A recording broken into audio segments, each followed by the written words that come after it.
Welcome welcome welcome intermediate के FM के प्यारे प्यारे स्टूडेंट्स। आइए हम एक नया बैच अपना पढ़ना स्टार्ट कर रहे हैं और आज से मैं आपको लेके चल रहा हूँ उस अद्भुत जर्नी पे जिससे कभी वापसी नहीं होगी। वो है एफएम का ज्ञान, क्योंकि एफएम पैसे का ज्ञान है। एक बार आ जाता है तो ये कभी भी जीवन में जा नहीं सकता। ट्रस्ट मी ऑन दिस, 10 साल बाद भी 20 साल बाद भी मेरे पढ़ाई कंसेप्ट आपके साथ रहेंगे। क्यों? क्योंकि ये पैसे का ज्ञान है और ये कोई आपसे छीन नहीं सकता। तो हम फाइनेंशियल मैनेजमेंट पढ़ने वाले हैं इंटरमीडिएट के बारे में। यही सेम कोर्सेज सीएस और सीएमए के स्टूडेंट्स भी यूज़ करते हैं, कर सकते हैं डेफिनेटली, क्योंकि उनमें भी बहुत कुछ ओवरलैप है, कॉमन है, तो वो भी हमारे पोर्शन से पढ़ते हैं।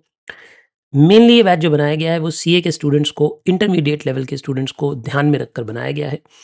पहले 5-10 मिनट में ज़रा बैच के बारे में बातचीत करना चाहूँगा। बैच कैसे चलेगा, क्या-क्या इसमें पढ़ाया जाएगा, किस तरीके से कवरेज होगी, कौन-सी बुक्स आपके पास आएँगी, कैसे टेस्ट होंगे, कैसे डाउट आप पूछेंगे, सारी बात मैं इसमें करने वाला हूँ।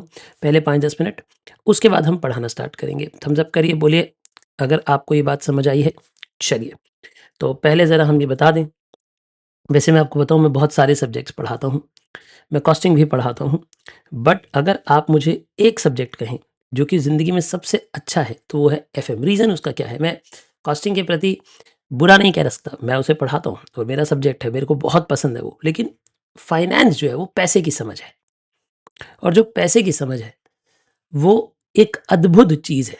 क्योंकि अगर आपको लाइफ में पैसे की समझ, अगर आपको सब कुछ की समझ है लेकिन पैसे की समझ नहीं है तो आपका जीवन बेकार है। बहुत सीधी सी बात, ठीक है ना? तो अगर जीवन अच्छा जीना है तो पैसे की ज़रूरत है, पैसे की समझ की ज़रूरत है। हम एफएम पढ़ेंगे, फाइनेंशियल मैनेजमेंट। जब आप और बड़े हो जाएँगे तो मैं इसके बाद एएफएम पढ़ाऊँगा आपको, सीए फाइनल में, एडवांस फाइनेंशियल मैनेजमेंट, वो इसका बड़ा रूप है, वो भी मैं पढ़ाता हूँ। और एफएम में हम क्या-क्या कवर कराते हैं, पहले ही वादा जो मैं करता हूँ बच्चों के साथ, वो ये वादा होता है कि मैं आपको 100% कवरेज कराऊँगा। वैसे ये बात मैं बता दूँ, ये जो मेरी कवरेज का वादा है ये झूठा है। मैं 100 की जगह 120% पढ़ाता हूँ। सर ऐसा क्यों? क्योंकि मैं वो कंसेप्ट भी पढ़ाता हूँ जो इंस्टीट्यूट ने पिछले 10 साल, 15 साल में नहीं भी पूछे हैं। क्यों? क्योंकि वो कभी-कभी पूछ लेता है बीच में। कभी 5-10 साल बाद कोई बहुत पुराना क्वेश्चन उठाकर पूछ लेता है। कोई बहुत ऐसा दबा हुआ टॉपिक जो बाकी लोगों ने किताबों में से निकाल दिया है, जो बाकी लोग अब नहीं पढ़ाते हैं, वो भी अचानक आ जाता है। और जब आ जाता है तो कुछ लोग अपना पल्ला झाड़ लेते हैं, बोलते हैं ये फाइनल का कोर्स है। ऐसा नहीं है। वो पोर्शन कभी 10 साल, 15 साल पहले कहीं न कहीं एक आध बार कभी पूछा जा चुका है, किसी आरटीपी में, किसी एमटीपी में। तो मैं वो छोड़ता नहीं हूँ, मैं वो भी कवर कराता हूँ रेगुलर बैच में। तो मतलब मैं बहुत आराम से ये बात बोल सकता हूँ कि मैं 100 की जगह 120% कवरेज कराता हूँ, एफएम के अंदर भी, कॉस्टिंग के अंदर भी। ठीक है जी? तो आपको 100% कंसेप्ट कवरेज मिलेगी, 100% नॉलेज मिलेगी। आपका काम बहुत आसान कर देने वाला हूँ। कुछ बच्चे मुझसे ऑलरेडी कॉस्टिंग पढ़ रहे हैं, उन्हें ये बात पता है कि मैं किस तरीके से ब्रेक डाउन करके पढ़ाता हूँ चैप्टर को। मैं चैप्टर को कंसेप्ट्स में ब्रेक करता हूँ। कंसेप्ट कराता हूँ, उसके क्वेश्चन कराता हूँ, कंसेप्ट कराता हूँ, उसके क्वेश्चन कराता हूँ। इससे क्या होता है, आपके माइंड में एक फ्लो होता है कि इस कंसेप्ट से ऐसे क्वेश्चन बन सकते हैं। आप उनकी प्रैक्टिस कर लेते हैं, ताकि जब आप रिवीजन करेंगे और आप कंसेप्ट पढ़ेंगे तो आप डेफिनेटली उनके क्वेश्चंस कर पाएँगे, अच्छे से कर पाएँगे और रिवीजन बेहतर हो पाएगी। हम आपको कौन-कौन सी बुक्स देने वाले हैं, ज़रा ये भी सुन लीजिएगा। दोस्तों, हम आपको जो बुक्स देने वाले हैं, उसके अंदर एक होगी प्रैक्टिकल बुक। आई होप अगर जिन बच्चों ने टाइम पे एडमिशन लिया है उनके पास प्रैक्टिकल बुक पहुँच चुकी होगी। दूसरी होगी थ्योरी बुक और तीसरी होगी एडिशनल क्वेश्चन प्लस एमसीक्यू की book. Additional question plus MCQ की बुक। ये बुक अब मैं दोबारा नई बना रहा हूँ। जो बच्चों ने लाइव बैच में एडमिशन लिया है उन सबके पास ये बुक भी हार्ड कॉपी में भेजी जाएगी लेटर ऑन। जैसे ही प्रिंट होकर आएगी ये बुक भी आपके पास भेजी जाएगी। इसके लिए आप हमें थोड़ा सा समय दीजिएगा। 2 बुक्स आप तक पहुँच गई होंगी, तीसरी बुक अभी प्रिंट होनी है और आपके पास जानी है, क्योंकि मैं इस पे अभी करंटली काम कर रहा हूँ। Very good. ये वाली बुक लाइव वाले बच्चों को तो हार्ड कॉपी में मिलेगी। अब वो बच्चे जिन्होंने रिकॉर्डेड बैच लिया है, जिन्होंने जिन्होंने पुराना वाला रिकॉर्डेड बैच ले रखा है, जिन्होंने लास्ट बैच में एनरोलमेंट करी है, उनके पास भी ये बुक आएगी, लेकिन उन्हें सॉफ्ट कॉपी में मिलेगी। उनके बैच में अपडेट हो जाएगी। जैसे ही कंप्लीट हो जाती है ये आपके बैच में अपडेट हो जाएगी। तो घबराने की ज़रूरत नहीं है। बुक आपको भी मिलेगी, बट आपकी कमिटमेंट 2 बुक्स की थी, इसलिए तीसरी बुक आपको सॉफ्ट कॉपी में मिलेगी। और जो एमसीक्यू हैं ये गेमिफाइड मैनर में भी मिलेंगे। ये हमारी ऐप के अंदर भी मैं इनको चैप्टर वाइज अलग से एमसीक्यूज़ भी दूंगा प्रैक्टिस करने के लिए, ताकि आपको बुक की ज़रूरत ही ना पड़े। आप स्क्रीन पे ही क्वेश्चन पढ़ें, आप एबीसीडी में से टिक करें, आपका आंसर वहीं के वहीं चेक भी होता रहे। तो इसको गेम बनाकर भी मैं सारे के सारे एमसीक्यूज़ आपको देने वाला हूँ। क्या समझे आप? वो ऑप्शन सबके पास रहेगा, वो मतलब ऐप में वो क्वेश्चन सबको दिखाई देंगे। अगर आप उसे गेमिफाइड मैनर में करना चाहते हैं, गेम की तरह कि आप कभी आराम से कहीं बैठे हैं और आपका पढ़ने का ज़्यादा दिल नहीं है, आप सोचते हैं चलो हम कॉस्टिंग या एफएम के एमसीक्यू के टेस्ट की प्रैक्टिस कर लेते हैं एमसीक्यू की, तो वो आप उस पर कर सकते हैं हमारी ऐप पे। ये तो हो गई हमारी 3 बुक्स। अब अगला सवाल है कि सर हमें कितने रजिस्टर्स बनाने हैं? मेरे हिसाब से आपको 3 रजिस्टर्स बनाने चाहिए। कौन-कौन से? अगर आप 2 भी बनाएँगे, आप कंजूस हैं तो भी चल जाएगा, बट मेरे हिसाब से 3 बनाने चाहिए। पहला होगा आपके नोट्स कॉपी। नोट्स कॉपी का मतलब होता है कि जिसमें आप नोट्स बनाएँगे। ये लगभग 200 पेज के आसपास का रजिस्टर होना चाहिए कम से कम, क्योंकि मैं पूरे के पूरे एफएम के नोट्स एक रजिस्टर में मेंटेन करवाना चाहता हूँ। इसके साथ एक होगी क्लास वर्क कॉपी। कुछ बच्चे क्लास वर्क कॉपी में ही होमवर्क कर सकते हैं अगर आप चाहें, और एक कुछ बच्चे अलग होमवर्क कॉपी बनाते हैं। होमवर्क कॉपी अलग बनाने का पर्पस ये होता है क्योंकि मैं एंड में आपको ये बोलता हूँ क्लास वर्क क्वेश्चन रिवाइज कर लो।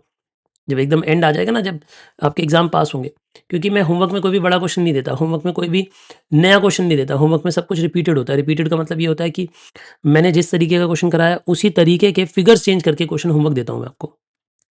तो अगर आप एंड में होमवर्क क्वेश्चन नहीं भी पढ़कर जाते हो, रिवीजन में सिर्फ क्लास वर्क क्वेश्चन भी पढ़ जाते हो, तो भी आपका काम चल जाता है। इसलिए मैं एंड में बोलता हूँ कि क्लास वर्क कॉपी रिवाइज कर लो। तो जिनकी क्लास वर्क कॉपी अलग होती है वो रिवाइज आराम से कर पाते हैं, क्योंकि उनका होमवर्क साथ में मिक्स नहीं होता है। क्या ये बात भी आपको समझ आ गई बेटा मैंने क्या कहा? तो ये पैटर्न भी आप फॉलो कर सकते हैं। टेस्ट आपके कैसे होंगे? देखिए बेटा, अब से हर चैप्टर के 2 एमसीक्यू टेस्ट होंगे हर चैप्टर के। 2 MCQ test for each chapter. ये हर एक चैप्टर के 2 एमसीक्यू टेस्ट हम आपको प्रोवाइड करने वाले हैं, हमारी ऐप पे प्रोवाइडेड होंगे। जैसे ही आपका टेस्ट चैप्टर खत्म होता है, आप 1 या दोनों टेस्ट प्रैक्टिस कर सकते हो। जैसे ही आप टेस्ट सबमिट करते हो, उसी वक्त आपकी स्क्रीन पे आपके मार्क्स आ जाते हैं। आप देख सकते हो कि आपके मार्क्स कितने आए हैं। आप उससे अपने आप को कंफर्म कर सकते हो। उसका एक्सप्लेनेशन भी गिवन होगा कि एक आंसर ऐसा क्यों आया है, आपका आंसर क्यों गलत है, वो आपको समझ आ जाएगा। इसी के साथ हमने चैप्टर वाइज टेस्ट भी दिए हैं, लेकिन ये जो चैप्टर वाइज टेस्ट हैं वो आपके सेल्फ इवैल्यूएशन के टेस्ट हैं, यानी उन्हें हम चेक नहीं करते हैं। लेकिन एंड में 2 फुल मॉक टेस्ट होते हैं। 2 फुल मॉक टेस्ट होते हैं जो कि हम आपके लिए चेक करेंगे, जो कि हम आपको चेक करके देंगे। ये इवैल्यूएटेड होंगे, यानी इसका आपको पैटर्न पता लग जाएगा कि किस तरीके से आपके पास टेस्ट पेपर आता है। फिर आप उस टेस्ट पेपर को देखकर कैसे शीट्स पे अपना सॉल्यूशन करते हैं, फिर उन्हें स्कैन करके हमारे पास भेजते हैं, फिर हमारी टीम 10 दिन के अंदर अंदर चेक करके उसे भेजती है। ठीक है ना? इसमें ज़्यादातर टेस्ट पेपर मैं खुद भी चेक करता हूँ। तो आप इन टेस्ट को ज़रूर दीजिएगा। ये जो 2 फुल मॉक टेस्ट हैं ज़रूर दीजिएगा। चैप्टर के बाद एमसीक्यू टेस्ट ज़रूर दीजिएगा। सेल्फ इवैल्यूएशन वाले भी आप ज़रूर दीजिए। अगर आप समय बना पाते हैं तो ज़रूर टेस्ट दीजिएगा। अगला सवाल उठता है कि आप हमसे डाउट कैसे पूछेंगे अगर कभी डाउट आएगा? देखो, लाइव बैच में पढ़ रहे हो तो क्लास में ही आप पूछ लोगे। लेकिन अगर आप रिकॉर्डेड बैच के स्टूडेंट हो, आप मुझसे कोई सवाल पूछना चाहते हो, कोई डाउट पूछना चाहते हो, तो उसके लिए मैं आपको अपना व्हाट्सएप नंबर दूँगा 3rd क्लास के बाद। ठीक है जी? व्हाट्सएप नंबर आपके पास मेरा होगा। आप उस व्हाट्सएप नंबर पे व्हाट्सएप ड्रॉप करेंगे अपनी डिटेल के साथ, अपने नाम-वाम के साथ, फिर हम आपको रिस्पॉन्ड करेंगे। उस पे मैं व्हाट्सएप पे मैं पर्सनली खुद रिस्पॉन्ड करता हूँ, मेरी कोई टीम नहीं रिस्पॉन्ड करती, मैं किसी और से जवाब नहीं भिजवाता हूँ आपको। मैं अपनी वॉइस में ही अपना वॉइस नोट आपको भेजता हूँ कि बेटा आप ये गलत कर रहे हो, इसे ऐसे सोचो, इसे ये सोचो, इसे वैसे सोचो, जो भी मैंने आपको बोलना होता है। डाँटना भी होता है तो डाँटता भी मैं ही हूँ, चिंता नहीं करनी। किसी और से डाँट नहीं पड़वाऊँगा आपको, ठीक है ना? तो आपको व्हाट्सएप नंबर पे मैसेज भेजना होता है, फिर मैं उसका जवाब देता हूँ आपको। क्या ये बात भी आपको समझ आ गई दोस्तों? एक बात और आप मुझसे पूछना चाहेंगे कि सर आपकी बुक में किस-किस चीज़ की कवरेज है? अगर मैं बुक 1, बुक 2, बुक 3 तीनों को मिला दूँ, तीनों को कवर मैं बोलूँ तो कवरेज क्या-क्या हम करते हैं? तो हम स्टडी मैट की, आरटीपी की, एक पास्ट ईयर क्वेश्चंस की और मॉक टेस्ट पेपर के इम्पोर्टेंट क्वेश्चंस की, इन सब की कवरेज आपको हमारी बुक्स में मिल जाती है। कई बारी बच्चे मुझसे पूछते हैं, सर अगर हमने आपकी बुक पढ़ ली है तो क्या मुझे अलग से स्टडी मैट पढ़ने की ज़रूरत है? नहीं, आपको स्टडी मैट को हाथ लगाने की भी आवश्यकता नहीं है। हमारी बुक्स सर्वगुण संपन्न है। आप ये बुक अच्छे से पढ़ लेते हैं तो बहुत है, बहुत क्या, मोर देन सफिशिएंट है। इसी को 2 बार पढ़ लो, सबसे अच्छा है। ठीक है जी? और साथ ही साथ हमारे अपने बनाए हुए क्वेश्चंस भी होते हैं उसके अंदर, अपने प्रैक्टिस क्वेश्चंस बनाए हुए, ताकि आप ज़्यादा अच्छे से प्रैक्टिस कर पाएँ। तो ये सब कुछ हम आपको कवरेज देते हैं, मतलब हम आपको 100% कवरेज देने वाले हैं, इनफैक्ट 100 से ज़्यादा ही देने वाले हैं आपको। So you don't have to worry at all. और अगर किसी का कोई भी सवाल है तो आप मुझसे, अच्छा एक सवाल और पूछते हैं बच्चे कई बार। अब इस पे आपकी हमारी थोड़ी भिड़ंत हो सकती है, ठीक है ना? मेरा व्यू पॉइंट अलग है, आपका व्यू पॉइंट अलग हो सकता है। बट होगा तो वही बेटा जो मैं कह रहा हूँ, है ना? अभी तो क्योंकि मैंने पैसे ले रखे हैं, भाई सीधी-सी बात है। बच्चे कहते हैं कि सर जो आप क्लास में नोट्स लिखते हो, आप वो भी हमें सॉफ्ट कॉपी में दे दिया करो। क्योंकि कुछ टीचर्स ने ना गोदी में बिठा के बच्चे को ऐसे कंधे पे बिठा के ऐसे बाइट कर करके रोटी खिलाने की आदत बना दी है। तो बच्चा इतना ज़्यादा स्पून फेड हो गया है, उसे लगता है कि सर आप लिख रहे हो ना नोट्स क्लास में, तो ये नोट्स आपको क्या दिक्कत है, अपने आईपैड से बस एक्सपोर्ट करो और हमें शेयर करो क्लास के बाद। ऐसा बहुत सारे लोग करते हैं, अपने बोर्ड के नोट्स भी दे देते हैं। भैया मैं नहीं दूंगा। मैं अपने बच्चे को इतना कामचोर नहीं बनाना चाहता कि वो कम क्लास के अंदर बैठ के नोट्स भी ना लिख पाए। तो आप क्लास कर ही नहीं पा रहे इसका मतलब। और बहुत स्पष्ट मैं बता रहा हूँ, अगर आप ऐसी कामचोरी में फंसे हुए हैं कि नहीं सर मेरे पास समय कम है, मेरा अटेम्प्ट पास है, मैंने तो 2x पे क्लास देख ली थी, मैं साथ साथ नोट नहीं लिखता, इसका मतलब आप पढ़ नहीं रहे हो, नाटक है वो सब कुछ नाटक है। 100 में से मैं आईसीआई का रिजल्ट बता रहा हूँ, 100 में से 20% बच्चा पास होता है। 80% बच्चे ने बहुत मेहनत की होती है पूरे साल ना पास होने के लिए। किसी टीचर की बात नहीं मानी होती, कोई टेस्ट नहीं दिया होता, कोई एमसीक्यू टेस्ट नहीं दिया होता, कोई प्रैक्टिस नहीं की होती, होमवर्क नहीं किया होता, रिवीजन करनी नहीं होती, मॉक टेस्ट नहीं दिया होता, बड़ी मेहनत करी होती है, तब जाके बेचारा फेल होता है। अब आपने डिसाइड करना है आपने यहाँ रहना है या यहाँ रहना है। सर क्या नोट्स लिखेंगे तो पास हो जाएंगे? देखो नोट्स लिखने का पर्पस क्या है। अगर मैं पढ़ा रहा हूँ और आप अपनी हैंडराइटिंग में नोट्स लिख रहे हैं, वो नोट्स आपके एंड में ज़्यादा काम आएंगे क्योंकि वो आपकी अपनी हैंडराइटिंग में, they would be able to convey the message to you better. पूरे कोर्स में 200 पेज के नोट्स लिखवाता हूँ, पूरे के पूरे कोर्स में उतना भी नहीं लिखोगे क्या? हाँ, लेकिन जो मैं क्लास में क्वेश्चन कराता हूँ, जो भी मैं क्वेश्चन अपने हाथ से लिखूंगा, जो भी मैं कॉपी में सॉल्यूशंस कराऊंगा, वो सबकी सॉफ्ट कॉपी में आपको दूंगा। क्योंकि कभी कभी सॉल्यूशन कॉपी करने में आप गड़बड़ कर देते हैं, गलती हो सकती है, तो वो मैं आपको दूंगा। नोट्स की कॉपी मैं नहीं दूंगा आपको, पहले ही दिन मैं ये बात वार्न कर रहा हूँ। नोट्स आपको मेरे साथ साथ लिखने हैं। उसमें भी कुछ चालू बच्चे हैं, वो खुद अच्छे अच्छे से नोट्स बनाकर एक्सपोर्ट कर देते हैं, बच्चों को साथ शेयर कर देते हैं। मैं उन्हें भी डांटूंगा, मत करो ये काम, मत करो। नोट शेयर करके आप किसी और को हैंडीकैप कर रहे हो, आप उसकी पढ़ने की क्षमता खत्म कर रहे हो, ये मत करिए। ठीक है। एक बच्चा है जो अभी अभी नींद से जागा है, कह रहा है सर एमसीक्यू बुकलेट नहीं आई है। गुड मॉर्निंग दोस्त, ये पहली क्लास में डांट खाएगा, है ना। मैंने साफ साफ बोला कि अभी हमने आपको 2 बुक्स भेजी हैं, तीसरी बुक अभी भेजनी बाकी है, ये 1 महीने के अंदर अंदर आप तक पहुंचेगी। ये बात बोली ना मैंने, फिर डांट खाने वाले काम। चलो बोलिए, पढ़ना स्टार्ट किया जाए? क्या आप तैयार हैं? अगर आपका कोई भी और कुछ सवाल बचा हो कोर्स से रिलेटेड, फिर मैं सब्जेक्ट स्टार्ट करूं। नहीं जी रुद्राक्ष, ठीक है सब? घर पे सब ठीक है बेटे? खुश रहना, फिर इतना मुंह सुझा के क्यों बैठा हुआ है? जैसे सुबह से मम्मी पापा ने रोज पीट रहे हैं। खुश हो बेटा, आ जा। चलिए जी पढ़ना स्टार्ट करते हैं। सॉरी वॉरी की कोई जरूरत नहीं मेरे भाई। यार मैं जब डांटता हूँ ना, एक बात समझ लो भाई, आप मुझे अपना बड़ा भाई समझे। घर में बड़े भाई बहन होते हैं, डांटते हैं ना आपको, आप वैसे समझे। मैं कान पकड़ूंगा, खींचूंगा। मैं आपका सिर्फ एक टीचर नहीं बनना चाहता बेटे। टीचर का काम बड़ा अलग है। टीचर का काम है भैया पैसा लिया है, पढ़ा दिया, कंसेप्ट, बात खत्म। बच्चा पास हो रहा है, फेल हो रहा है, उसकी चिंता मत करो, टीचर खत्म। मैं टीचर नहीं हूँ बेटे, मैं आपका मेंटर बनना चाहता हूँ। मैं इस वादे के साथ पढ़ाता हूँ कि मेरा सब्जेक्ट आपके खून में दौड़ेगा, खून में दौड़ेगा। आप कहीं मीटिंग में, कहीं शादी में, कहीं जाएंगे तो आपके अंदर से वो फाइनेंस, वो कॉस्टिंग निकल कर आएगी। आप बोलेंगे किसी को कुछ, अबे ऐसे नहीं ऐसे होता है, अबे ये नहीं ऐसे होता है। उस लेवल तक पढ़ाना चाहता हूँ, उस लेवल तक के एग्जाम्पल्स के साथ पढ़ाता हूँ। मैं अपने बैच में कोई गाना, कोई नाच गाना, कोई फालतू की कोई एक्टिविटी नहीं करते हैं। हमारे क्लास में जो एग्जाम्पल्स भी होंगे they will be dedicated to the course, no wastage, no wastage of time. हाँ, ऐसा नहीं है कि फन नहीं होगा, क्लास में फन होगा, लेकिन जो एग्जाम्पल भी होगा वो भी आपके कंसेप्ट से ही होगा, वो भी आपके कंसेप्ट से ही होगा। I would not bore you, but it would not be a fun class. बेटे फन क्लास के लिए आपके पास नेटफ्लिक्स, अमेजॉन प्राइम, किसी ना किसी चीज का सब्सक्रिप्शन है, ठीक है ना। नहीं भी है तो फ्री ऐप भी आती होगी, कोई ना कोई फ्री आप देख लेते हो, कोई टीवी पे चलता होगा कुछ, वो है आपके लिए। यहाँ पे पैसे देकर पढ़ने आए हो, फन करने नहीं आए हो, ठीक है बेटा। चलो भैया, जिन जिन प्रभु जी को याद करना चाहते हो कर लो, है ना। भगवान जी को, अल्लाह जी को, वाहिगुरु को, जीसस क्राइस्ट को, जिनकी पूजा करनी है 1-1 मिनट के लिए अपने अपने मन में कर लो। क्योंकि आज हम एक बहुत सुनहरी जर्नी पे चल रहे हैं जिससे कोई वापसी नहीं है। इस ज्ञान की कोई वापसी नहीं है, it can not come out, ठीक है ना। ये ऐसा ज्ञान है। चलिए अब हम बात करते हैं फाइनेंशियल मैनेजमेंट के बारे में। पहले 5 मिनट हम फाइनेंशियल मैनेजमेंट को पढ़ लें, फिर हम चैप्टर पढ़ना स्टार्ट करेंगे। फाइनेंशियल मैनेजमेंट, देखो फाइनेंस का मतलब पैसा, मैनेजमेंट मतलब संभालना। पैसे को संभालने की पढ़ाई है। किसको किसको संभालने की पढ़ाई है दोस्तों? पैसे को संभालने की पढ़ाई है। सर ये इतनी इंपॉर्टेंट क्यों है? देखिए ये इंपॉर्टेंट इसलिए है क्योंकि एफएम के कोई लिखत, कोई रिटन, कोई रूल्स नहीं होते हैं। FM has no rules. Sir क्या कह रहे हो आप? हाँ बेटा, फाइनेंस के कोई नियम नहीं होते, फाइनेंस सिचुएशंस के हिसाब से चेंज होती है। किसी कंपनी के लिए इक्विटी अच्छी होती है, लेकिन कुछ समय बाद डेट अच्छी हो सकती है, हो सकता है और कुछ समय बाद दोबारा इक्विटी अच्छी हो। फाइनेंस एक डायनेमिक डिसीजन मेकिंग चीज है। फाइनेंस डायनेमिक है, समय के साथ साथ चेंज होती है, स्थिति के साथ साथ, सिचुएशंस के साथ साथ चेंज होता है। उसकी पढ़ाई है, इसीलिए इतनी डायनेमिक पढ़ाई है, इसीलिए इतनी डायनेमिक। देखो पैसा क्यों मिलता है फाइनेंस में? अब मैं एक बात बोलूंगा, मुझे मेरे से चिढ़ना मत, मैं स्पष्टवादी बात कर रहा हूं।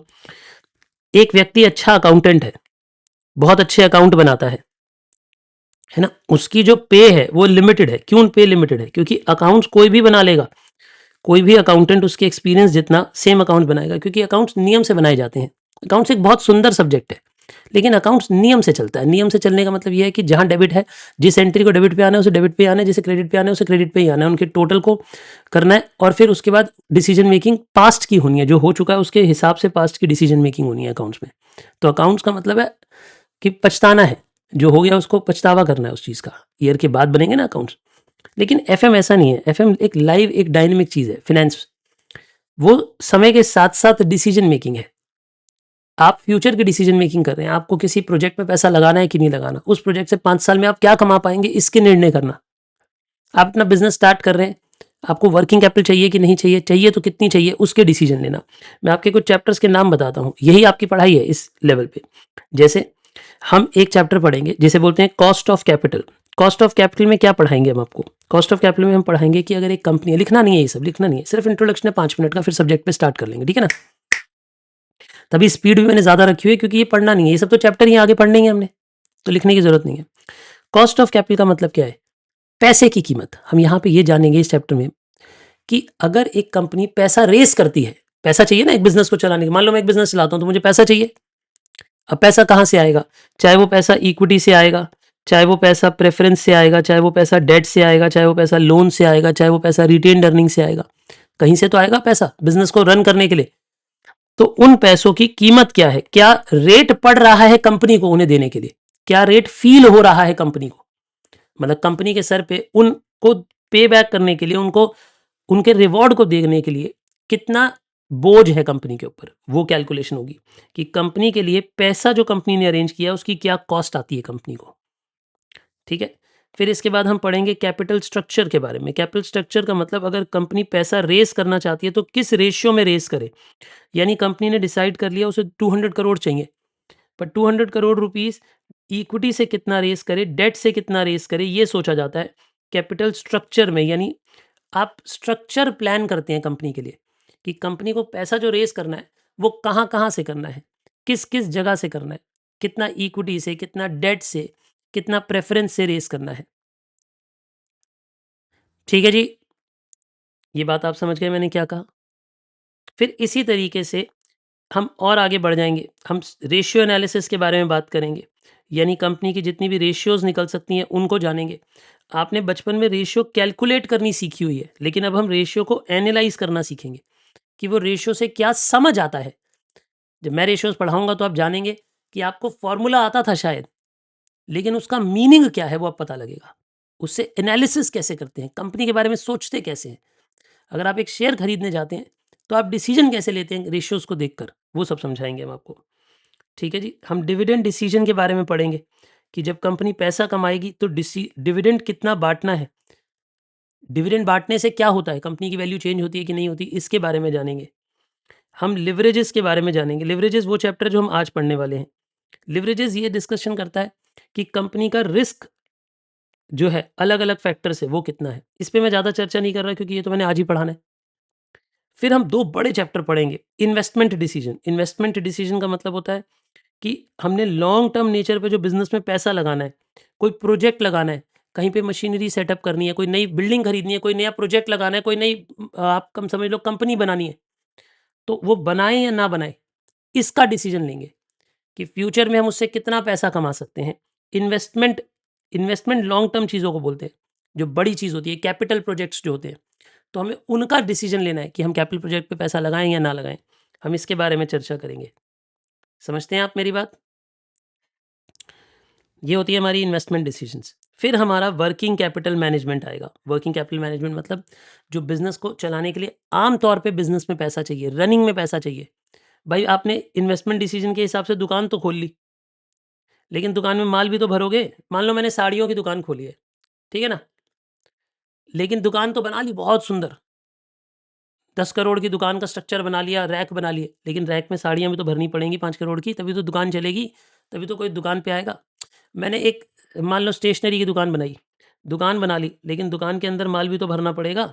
कॉपी, किताब, पेंसिल, अलग-अलग चीज़ें लाके भी तो रखनी पड़ेंगी, तभी तो जब ग्राहक आएगा उन्हीं को तो खरीदने आ रहा है। दुकान के शेल्फ थोड़ा ना खरीदने आ रहा है ग्राहक। ग्राहक क्या खरीदने आ रहा है? सामान खरीदने आ रहा है। तो वो वर्किंग कैपिटल में हम समझेंगे। वर्किंग कैपिटल में स्टॉक कितना रखना है, वर्किंग कैपिटल में डेटर की मैनेजमेंट कैसे होगी, डेटर से पैसे कैसे लेंगे, वो सब। ये शॉर्ट टर्म पैसे के बारे में जो 1 साल से कम पीरियड का होता है, उसके लिए वर्किंग कैपिटल मैनेजमेंट पढ़ते हैं।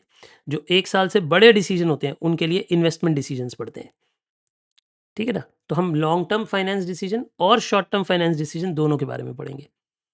मुझे पता है कि अभी ये नाम ओवरवेलमिंग हो सकते हैं, थोड़ा-सा प्रेशराइज़िंग हो सकते हैं, बट घबराएँ नहीं। मैं हूँ ना, मैं पूरी की पूरी जर्नी को स्मूथ कर दूँगा। यानी एफएम किस चीज़ की पढ़ाई है? एफएम पैसे की समझ है। बोलो ज़रा, पैसे की समझ। पैसे की समझ, मूलभूत रूप से पैसे की समझ आएगी आपको इस पूरे सब्जेक्ट पे। ठीक है जी? और एक बात, आज से ही आपको बता दूँ, आपके एफएम के इनफैक्ट कॉस्टिंग के भी जो रजिस्टर्स हैं नोट्स वाले, जो मैं बनवाता हूँ, वो कभी भी ज़िंदगी में फेंकिएगा मत। कभी भी ज़िंदगी में मत फेंकिएगा। आप उन्हें इंटरमीडिएट में भी काम में लाएँगे, कुछ टॉपिक रिवाइज़ करने के लिए फाइनल में भी काम में लाएँगे। आप जीवन में जो भी कोर्स पढ़ोगे, चाहे आप एमबीए पढ़ो फ्यूचर में, चाहे आप कोई और प्रोफ़ेशनल कोर्स पढ़ो, आपको मेरे नोट्स हमेशा काम आएँगे। क्यों? क्योंकि आप इन नोट्स से पढ़े होगे ना, तो आपको कोई भी बुक समझ नहीं आएगी अच्छे से, आपको यही नोट बेटर समझ आएँगे क्योंकि आपने ही अपने आप बनाए होंगे। इसीलिए मैं चाहता हूँ आप नोट्स लिखें। ट्रस्ट मी, मैं जब आप एफएम पढ़ा दूँगा ना, जैसे जिस दिन मैं बोलूँगा बेटा आज बैच खत्म, उस दिन ना आस-पड़ोस में 2, 4, 5 एमबीए वाले बच्चों को पकड़ लेना, जो आपसे बड़े हों 5-5 साल। उन्हें एफएम की ट्यूशन देने लग जाना, ठीक है ना? उन सबके कंबाइंड ज्ञान से ज़्यादा ज्ञान उस दिन आपको होगा। समझाना उन्हें, बोलना आओ मैं पढ़ाऊँगा, 2-2 हज़ार रुपए लेके ही पढ़ा दो चाहे, पढ़ाना उन्हें, ठीक है? चमका दिया करो, अपनी नॉलेज भरपूर चमकाओ, जितनी चमकाओगे उतनी पॉलिश्ड होगी आपकी नॉलेज। चलिए, हम पढ़ना स्टार्ट करते हैं आज के चैप्टर को। All good? बहुत बढ़िया। हमारा आज का चैप्टर है लिवरेजेस। सर ये क्या है? लिवरेजेस क्या होता है? पहले मुझे बताओ लिवर क्या होता है? कोई जना ये बताओ, what do you mean by liver? देखो लिवर का मतलब होता है, एक्चुअली में एक टूल होता है। लिवर लिखना नहीं है, सिर्फ सुनना है। लिवर एक्चुअली में एक टूल होता है ना? साइंटिफिक अगर हम बात में करें, जो हमारे काम को आसान करता है, that is called liver. Liver क्या है? लिवर एक टूल है जो हमारे काम को आसान करता है। कोई भी चीज़ हमारे काम को आसान करती है तो हम उसे लिवर बोलते हैं। जैसे पुराने ज़माने में कोई मशीन, कोई पत्थर उठाना होता था, तो लिवर की हेल्प से उसे जल्दी लिफ्ट कर पाते थे, प्लेसमेंट कर पाते थे। तो उन टूल्स को लिवर कहा जाता है जो आपके काम को आसान करते हैं या आपकी मेहनत से कई गुना ज़्यादा रिज़ल्ट देते हैं। दोबारा ये लाइन बोलना ज़रा, मैंने क्या बोला? आपके एफर्ट से, आपकी मेहनत से कई गुना ज़्यादा रिज़ल्ट देते हैं, उन टूल्स को लिवर बोलते हैं। करेक्ट? जैसे हम ताकत लगाएँगे थोड़ी-सी, जैसे गाड़ी का जैक होता है, वो भी एक तरह का लिवर है, क्योंकि हम उसमें थोड़ी-थोड़ी घुमाने की मेहनत करते हैं, लेकिन वो सोचो इतनी भारी गाड़ी को ऊपर कर देता है। तो वो कम मेहनत से ज़्यादा काम करने के टूल्स हैं। इसी तरीके से लिवरेज जो है, फाइनेंस में जब वर्ड यूज़ होता है, तो लिवरेज वर्ड यूज़ होता है फाइनेंशियल रिस्क के लिए, क्योंकि जोखिम लेकर कमाई बढ़ाई जाती है। मैं इसे एक एग्ज़ाम्पल के थ्रू समझाऊँगा। आप पहले आराम से बैठें, ये एग्ज़ाम्पल लिखने वाला नहीं है ये एग्ज़ाम्पल लिखने वाला। सिर्फ़ समझाने के लिए पहले आपको कुछ सब बोल रहा हूँ। देखो, इमेजिन करो आपकी एक कंपनी है। आपकी कंपनी में आप हो इक्विटी शेयर होल्डर। ये एग्ज़ाम्पल कॉपी करने वाला नहीं है, मत लिखो। मैं तो ऐसे सैकड़ों एग्ज़ाम्पल्स दूँगा। जब एग्ज़ाम्पल लिखने वाला होगा मैं वो भी बताऊँगा आपको। कॉपी को इतना भी बड़ा नहीं कर देना ना कि पता चला 200 की जगह 300 पेज के नोट्स बन जाएँ। वो भी नहीं होना चाहिए, वरना रिवाइज़ ही नहीं हो पाएँगे। अ, ये एक इक्विटी शेयर होल्डर है। अब एक इक्विटी शेयर होल्डर ने अपनी कंपनी में 200 करोड़ रुपीज़, या चलो 100 करोड़ लगा लेते हैं। आपने 100 करोड़ रुपीज़ इन्वेस्ट किए हैं अपनी कंपनी में। ठीक है सर। अब ये पैसा कंपनी ने बिजनेस में लगा दिया होगा। ऑब्वियसली कंपनी ने पैसे को अपने पास रखने के लिए तो लिया नहीं है, बिजनेस में इन्वेस्ट करने के लिए लिया है। कंपनी ने बिजनेस में इन्वेस्ट किया। मान लेते हैं कि बिजनेस में जो रिटर्न आ रही है, रिटर्न रेट जो है, रिटर्न ऑन इन्वेस्टमेंट मतलब जो पैसा बिजनेस में लगाया उस पर कितनी कमाई आ रही है, जिसे ROI कहते हैं, वो 20% आ रही है। यानी कंपनी, अगर आप इक्विटी लगाते हैं, इक्विटी बिजनेस में इन्वेस्ट होती है, तो बिजनेस उस पर 20% कमा के देता है। बिजनेस उस पर कितने परसेंट कमा के देता है? 20%। तो यानी आप अपने पैसे पे 20% कमा रहे हैं। अग्री और डिसअग्री? आप बताओ, अग्री और डिसअग्री? आप कहोगे सर बिल्कुल अग्री। सर इसमें क्या बुराई है? अच्छी बात है, ये तो हमने 20% कमाया। मान लेते हैं अभी के लिए, सिंपल रखने के लिए क्वेश्चन को, टैक्स हटा देते हैं। अभी मान लेते हैं टैक्स नहीं है, अभी के लिए टैक्स इग्नोर कर दो। यहां तक क्लियर है? अब मान लो इस कंपनी को एक्सपैंड करना है, अपने आप को बढ़ाना है, अपने साइज को बढ़ाना है। अगर ये कंपनी, यही कंपनी, अगर मान लेते हैं इक्विटी के तो 100 करोड़ लगे ही हैं, लेकिन इन्होंने डेट से भी, जो कि 8% के रेट पे इंटरेस्ट है जिसका, उसके भी 100 करोड़ ले लिए। मतलब इस कंपनी ने क्या किया, अपना पैसा भी लगा हुआ है और डेट का पैसा भी लगा हुआ है। अब इन्होंने 2 पैसे ले लिए, तो टोटल 200 करोड़ इन्वेस्ट हो गया। अब ये पैसा बिजनेस में इन्वेस्ट हो गया, ठीक है जी, यानी ये पैसा बिजनेस में लग गया। बिजनेस में ROI अभी भी 20% ही है। इसका मतलब क्या हुआ, बिजनेस में हर 1 रुपए पे 20 पैसे की कमाई आ रही है। अच्छा एक बात बताओ, जब आपको पैसा मिलता है, आप बिजनेस में लगाते हो, तो क्या बिजनेस को पता चलता है कि ये पैसा इक्विटी से आया या पैसे डेट से आया? क्या गांधी जी पे लिखा होता है कहीं कि ये पैसा इक्विटी का या अब इसमें लड़ाई मत करने लगना राष्ट्रवाद के साथ, है ना, कि नहीं सर गांधी जी बोला, आपने ऐसे हमारे राष्ट्रपिता को कहा। मैं ये समझाना चाह रहा हूँ आपको कि क्या आजकल तो बेटा कोई नोट हाथों में भी नहीं पकड़ता, सब कुछ बैंक एंट्री होती है। क्या बैंक एंट्री में लिखा हुआ आता है कि जब आप अपना बैंक बैलेंस देखोगे कि ये जो करोड़ आए हैं, 500 करोड़, ये इक्विटी से आए हैं, डेट से आए हैं? वो तो पता भी नहीं लगेगा, वो तो फाइनेंस मैनेजर को पता होगा ये सब। बैंक वाले को क्या पता? बैंक वाले के लिए तो पैसा है, बिजनेस के लिए तो पैसा है, प्रोडक्शन मैनेजर के लिए तो पैसा है। उसे क्या मतलब वो कहाँ से आया? भाई आपको पैसा मम्मी ने दिया, पापा ने दिया, आपको क्या लेना देना? आप तो खर्च करो, आपको पैसे के सोर्स से क्या लेना देना? तो बिजनेस ने तो पैसा खर्च कर दिया, इन्वेस्ट कर दिया, बिजनेस में लगा दिया, बिजनेस पे 20% की कमाई आई। इसका मतलब क्या है? इसका मतलब है बिजनेस पे हर 1 रुपए पे 20 पैसे की कमाई आई। 20% कमाई का मतलब क्या है? बिजनेस पे हर 1 रुपए पे 20 पैसे की कमाई आई। तो यानी अब ध्यान से सुनना, इक्विटी ने अपने पैसे पे कितना कमाया? 20 करोड़। और इनके पैसे पे भी कितना कमाया? 20 करोड़। भाई बिजनेस ने दोनों के पैसों पे 20 करोड़ कमाया, क्योंकि दोनों के 100 करोड़ थे। रुद्राक्ष ये बात क्लियर है बेटा? आपने अपने पैसे पे भी 20 करोड़ कमाया, उनके पैसे पे भी 20 करोड़ कमाया। अग्री? लेकिन अब यहां पे गेम आता है, डेट को इस 20 करोड़ में से कितना दिया? सिर्फ 8 करोड़ का इंटरेस्ट दिया, क्योंकि उनका तो रेट इंटरेस्ट 8% था। तो जो उनके बचे हुए 12 करोड़ हैं, वो किसको मिलते हैं? उनके बचे हुए 12 करोड़, अगर टैक्स नहीं है, मान लो दुनिया में, इस दुनिया में टैक्स ही नहीं है, तो जो उनका बचा हुआ 12 करोड़ है, वो किसकी जेब में जाता है बताओ? तो आप बोलोगे सर जो बचा हुआ 12 करोड़ है वो इक्विटी की जेब में जाएगा। वो किसकी जेब में जाएगा? वो श्योरली इक्विटी की जेब में जाएगा। क्या ये बातें आपको क्लियर हो गई मैंने क्या कहा? Is it all absolutely clear कि जो बचा हुआ पैसा है वो इक्विटी की जेब में जाएगा? इसका ये मतलब होता है। यानी अगर मैं आपको ये बोलूं, तो इक्विटी ने अधिक कमाया डेट को लाकर। दोबारा बोलो, इक्विटी ने अधिक कमाया डेट को लाकर। क्यों?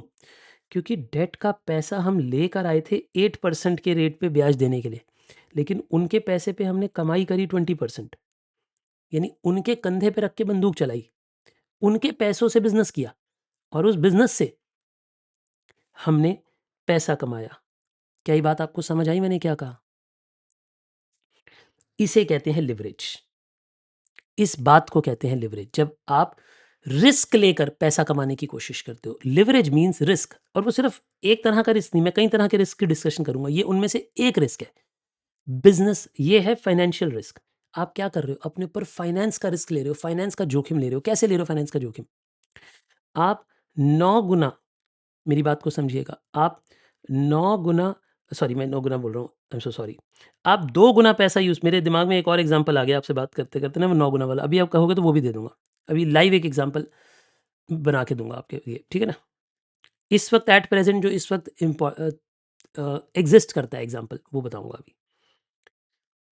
100 करोड़ आपने लगाए, अपने पैसों पे कमाया 20 करोड़, और आपने डेट के पैसे लिए 100 करोड़, उस पे कमाया 20 करोड़, लेकिन उन्हें दिया 8 करोड़, तो बचा हुआ पैसा आपकी जेब में आ गया, बचा हुआ पैसा आपकी जेब में आ गया। क्या ये बात आपको समझ आ गई मैंने क्या कहा? चलो एक एग्ज़ाम्पल और देता हूँ, उसके बाद पढ़ाना स्टार्ट करूँगा। दे दूँ एक एग्ज़ाम्पल और? करंट सिचुएशन का। और ये जो एग्ज़ाम्पल अभी सुन रहे हो ना, ये आज ही किसी को चिपका देना।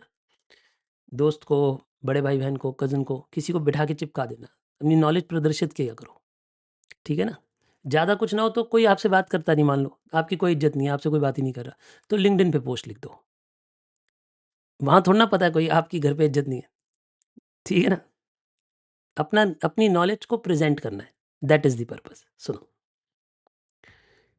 अब थोड़ा भारी हो जाएगा ये एग्ज़ाम्पल, मुझे नहीं पता कि अभी आप बहुत छोटे हैं इस एग्ज़ाम्पल को, क्योंकि आपका पहला दिन है एफ़एम का। अगर आप 2 महीने से मेरे से पढ़ रहे होते तो शायद ये एग्ज़ाम्पल आपको बहुत बेहतर समझ आता। मैं पूरी कोशिश करूँगा सिंपल रखने की, समझने की कोशिश करना। अ, ये भारत सरकार है, ठीक है? आपको ये बात तो पता है कि पड़ोस में थोड़ी लड़ाई-वड़ाई चल रही है हमारे, है ना? घर पड़ोस मतलब आपके घर की पड़ोस वाली आंटी की लड़ाई की बात नहीं कर रहा हूँ मैं, पड़ोसी देशों में लड़ाई की बात कर रहा हूँ, है ना? और उसके कारण क्या हो रखा है? जब अरब कंट्रीज़ या इन सब बेल्ट्स में कहीं भी दुनिया में लड़ाई होती है तो बाकी कंट्रीज़ पे इफ़ेक्ट आता है कि नहीं? तो इंडिया की मार्केट पे भी इफ़ेक्ट आया, इंडिया के ऊपर भी इफ़ेक्ट आया। इसके कारण इंडिया के पास डॉलर्स की कमी होने लगी। आई होप आपको पता है। अभी बहुत डॉलर पड़े हैं, घबराओ मत। बट ओवरऑल फॉरेन रिज़र्व कम होने लगा है हमारा। ये बात जानते हो आप? इतनी न्यूज़ पढ़ते हो? इतनी न्यूज़ जानते हो थोड़ी बहुत कि भारत के फॉरेन रिज़र्व्स कम होने लगे हैं। फॉरेन रिज़र्व क्या होते हैं ये पता है? हर देश के पास विदेशी मुद्रा पड़ी होती है ना? जैसे इंडिया डॉलर्स रखता है, तो वो कम हो रहे हैं हमारे पास, फॉरेन रिज़र्व्स कम हो रहे हैं। तो उससे उससे डर लगता है। डर लगने का मतलब क्या है? क्योंकि ऐसे आप ऐसे सोचो, आपके पास पैसे नहीं है, तो आपको डर लगेगा ना। अगर आपके पास पैसे कम हो रहे हैं, मान लो आप खर्चा करने के लिए आपके पास पैसे कम हो रहे हैं, तो आपको डर लगता है ना यार पैसे ना खत्म हो जाए, क्योंकि आप अपने घर पे तो सामान बना नहीं सकते। आपको ब्रेड चाहिए, टूथपेस्ट चाहिए, कुछ भी चाहिए, बाहर से पैसे से ही लाना पड़ेगा। वैसे ही भारत को भी जब बाहर से सामान खरीदना होता है ना, इंडिया के बाहर से, चाहे वो ऑयल खरीदना हो, चाहे कोई भी चीज़ खरीदनी हो, टेक्नोलॉजी खरीदनी हो, कुछ भी खरीदना हो, हम बहुत कुछ इम्पोर्टेड सामान खरीदते हैं। आप अपने घर में भी आस-पास देखोगे तो आधी चीज़ें इम्पोर्टेड हैं। हाँ, आधी चीज़ें इम्पोर्टेड हैं। शर्म की बात है हमारे लिए, लेकिन आधी चीज़ें इम्पोर्टेड हैं। आप 90% चांसेस हैं कि आप जिस फ़ोन के थ्रू भी मेरी क्लास देख रहे हो वो भी शायद चाइनीज़ होगा, वो भी शायद चाइना मेड होगा, तो वो भी इम्पोर्टेड है, ठीक है ना? या जिस लैपटॉप के थ्रू भी देख रहे हो उसके भी मेजर कंपोनेंट चाइनीज़ होंगे, वो भी इम्पोर्टेड है। उसके लिए भी आपका डॉलर खर्च हुआ है, उसे इंडिया लाने के लिए आपका डॉलर खर्च हुआ है। तो हमारे फॉरेन रिज़र्व हमारे लिए इम्पोर्टेंट है, करेक्ट? भारत सरकार परेशान हो गई, ठीक है? कि भैया हमारा तो डॉलर कम हो रहा है, तो भारत सरकार ने एक जुगाड़ निकाला, एक ट्रिक निकाली। उन्होंने क्या कहा? सुनो, कि जो लोग फॉरेनर में रहते हैं, मतलब एनआरआईज़ हैं, है ना? एनआरआई समझते हो? नॉन रेज़िडेंट इंडियंस हैं। उन लोगों को भारत सरकार ने न्योता दिया कि आप एक काम करो, मेरे पास आओ और आप ना इंडिया में डिपॉज़िट करो। आप इंडिया में डिपॉज़िट करो, मतलब इंडिया के किसी बैंक में अपना डिपॉज़िट रखो, उसे एफसीएनआर डिपॉज़िट कहते हैं, ठीक है ना? Foreign currency non resident account में डिपॉज़िट करो। आप डॉलर जमा कराओ, मान लो आप 1 लाख डॉलर जमा कराओगे। अब मैं थोड़ी-सी ये सारा ज्ञान आपके काम आएगा, ठीक है ना? कहीं न कहीं, किसी न किसी चैप्टर में आपके ज्ञान काम, मेरा कोई भी एग्ज़ाम्पल ऐसा नहीं होगा जो मैं सिर्फ़ टाइम पास के लिए दे रहा हूँ, कभी भी। मेरे हर एग्ज़ाम्पल की हर बात किसी न किसी चैप्टर के साथ कनेक्ट हो रही होगी आपके। तो आप घबराएँ नहीं, फ़ेथ रखें। अब ये एनआरआईज़ हैं। एक्चुअली में क्या होता है, फ़ॉरेन कंट्रीज़ में ना जो ब्याज होता है वो बहुत कम होता है। अगर आप बैंक में पैसा रखो तो शायद आधा परसेंट 1% मिलता है मुश्किल से, वहाँ पे। अगर आप एफडी-वेफडी भी कराते हो तो 2% मिलेगा, शायद उससे ज़्यादा नहीं मिलेगा, यूएसए वगैरह कंट्रीज़ में, है ना? तो वहाँ के लोग बड़े परेशान रहते हैं, उन्हें ब्याज नहीं मिलता ज़्यादा। तो भारत सरकार ने उन्हें एक ऑप्शन दिया कि आप भारत में डिपॉज़िट करो। आप भारत में डिपॉज़िट करो तो हम आपको मान लो 6 साढ़े 6% ब्याज देंगे। मैं परसेंटेज ऊपर-नीचे हो सकती है, मैं एक एग्ज़ाम्पलरी परसेंटेज दे रहा हूँ, 6.5% हम आपको ब्याज देंगे और इस ब्याज पे हम आपसे टैक्स भी नहीं लेंगे। मैंने क्या कहा, इस ब्याज पे हम आपसे टैक्स भी नहीं लेंगे। क्यों? क्योंकि आप तो नॉन रेजिडेंट हो ना। अब आप में से कुछ बच्चे टैक्स पढ़े हुए होंगे, तो उन्हें पता है कि जो नॉन रेजिडेंट होता है, वो भारत का रेजिडेंट तो है नहीं, तो भारत में तो उसको टैक्स नहीं पे करना अपनी इनकम पे। हाँ, लेकिन भारतीय इनकम पे तो देना पड़ेगा। भारत सरकार ने उस पे भी हाथ जोड़ लिए कि कोई बात नहीं, तुम डॉलर तो लाओ, मुझे डॉलर की ज़रूरत है। आप मन की भाव को समझ रहे हो? भारत सरकार के मन का भाव क्या है कि अरे, कभी हमारे हवेली पे आओ तो सही, मुझे डॉलर चाहिए, मुझे तुमसे कोई लेना-देना नहीं है। मैं इंडिया में भी तो कहीं डिपॉज़िट करूँगा या किसी से पैसा लूँगा तो 6-7% पे लूँगा। भारत सरकार को पता है, तो भारत सरकार ने कहा तुम ही दे दो, डॉलर में डिपॉज़िट दे दो, 6.5% ब्याज भी ले लेना और टैक्स भी नहीं लेंगे, क्योंकि टैक्स तो तुम उस कंट्री में भरोगे जहाँ पे तुम रहते हो। वहाँ पे तो टैक्स भरोगे ना, वहाँ तो अपनी रिटर्न में इस इनकम को दिखाओगे और वहाँ टैक्स भर दोगे। तो भारत सरकार ने कहा टैक्स भी नहीं लूँगा, जाओ मज़े करो, आओ मेरे पास पैसा लेकर आओ। यहाँ तक कहानी समझ आ गई? सर यहाँ तक की कहानी में लिवरेज कहाँ है? लिवरेज तो है ही नहीं। आप तो बोल रहे थे लिवरेज चैप्टर, कि आप कुछ और एग्जाम्पल पढ़ाते-पढ़ाते आपके मन में ये आ गया। हाँ, आ गया। तो एनआरआई जब ये पैसा लेकर आते हैं, अब भारत के बैंकों ने दिमाग लगाया कि भाई पटाए हम कैसे कमाएँ? आप गेम को समझना। ये बात तो आपके घर में सभी को पता होगी, पिताजी, माताजी सबको पता होगी जो ये मैंने बोला, क्योंकि ये तो भारत सरकार एडवर्टाइज़मेंट दे ही रही है इसके बारे में। शायद 30 सितंबर तक की मुझे लगता है डेट है ऐसी कुछ, कि जब तक आप डिपॉज़िट कर सकते हो ये वाले। बैंकों ने सोचा हम कैसे कमाएँ? बैंकों ने एक आइडिया निकाला। बैंक ने कहा इस फॉरेनर को कि देख भाई, $1,00,000 है? उसने कहा हाँ है। डिपॉज़िट करना चाहता है इंडिया में? हाँ। कितने परसेंट कमाएगा? उसने कहा 6.5%। बैंक ने कहा नहीं, मैं तेरे को 15% कमा के दूँगा। सर 15% कैसे कमा के दोगे? एकदम आँखें, बताओ आँखें चमक गई कि नहीं चमक गई? ऐसे डॉलर-डॉलर बने हुए आ गए आँखों पे कि नहीं आ गए? आ गए। उसने कहा इधर आ, तू मेरे पास आ पहले, तू मेरे बैंक के पास आ। आप मुझे $1,00,000 दो, मैं आपको $9,00,000 का लोन दूँगा। 9x की लिवरेज पे, 9x की लिवरेज मतलब 9 गुना लिवरेज पे लोन दूँगा। 9 गुना की लिवरेज मतलब 9 गुना, जैसे याद है पिछले एग्जाम्पल में 1 गुना था, जितनी इक्विटी थी उतनी डेट थी, तो आपने 1 गुना लिवरेज यूज़ की थी, 1 गुना रिस्क यूज़ किया था। बैंक कह रहा है आप घबराओ नहीं, मैं आपको 9 गुना लोन दूँगा। भाई बैठा है, यानी आप मुझे 1,00,000 दो, मैं आपको 9,00,000 का लोन दूँगा उसके ऊपर, और लोन दूँगा मान लो 5.5% पे। अब आप ये जो पूरे 10 लाख हैं, इस पूरे 10 लाख का डिपॉज़िट करना भारत सरकार के पास। जो डिपॉज़िट होना है वो 10 लाख का करो, 1 लाख का क्यों कर रहे हो? 10 लाख का करो। यानी अब आप सोचो, आप फॉरेनर हो, आपके पास अपने पैसे कितने थे? ओह! मैंने यहाँ रुपीज़ लिख दिया, डॉलर लिखना चाहिए था, सॉरी।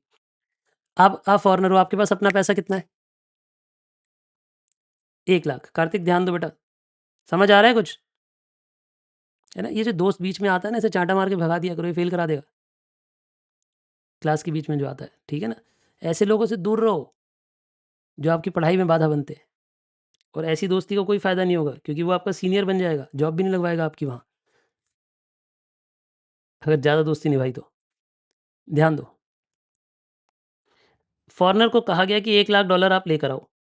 हम आपको उसकी 9x की लिवरेज देंगे, 9x लिवरेज मतलब 9 गुना लिवरेज देंगे।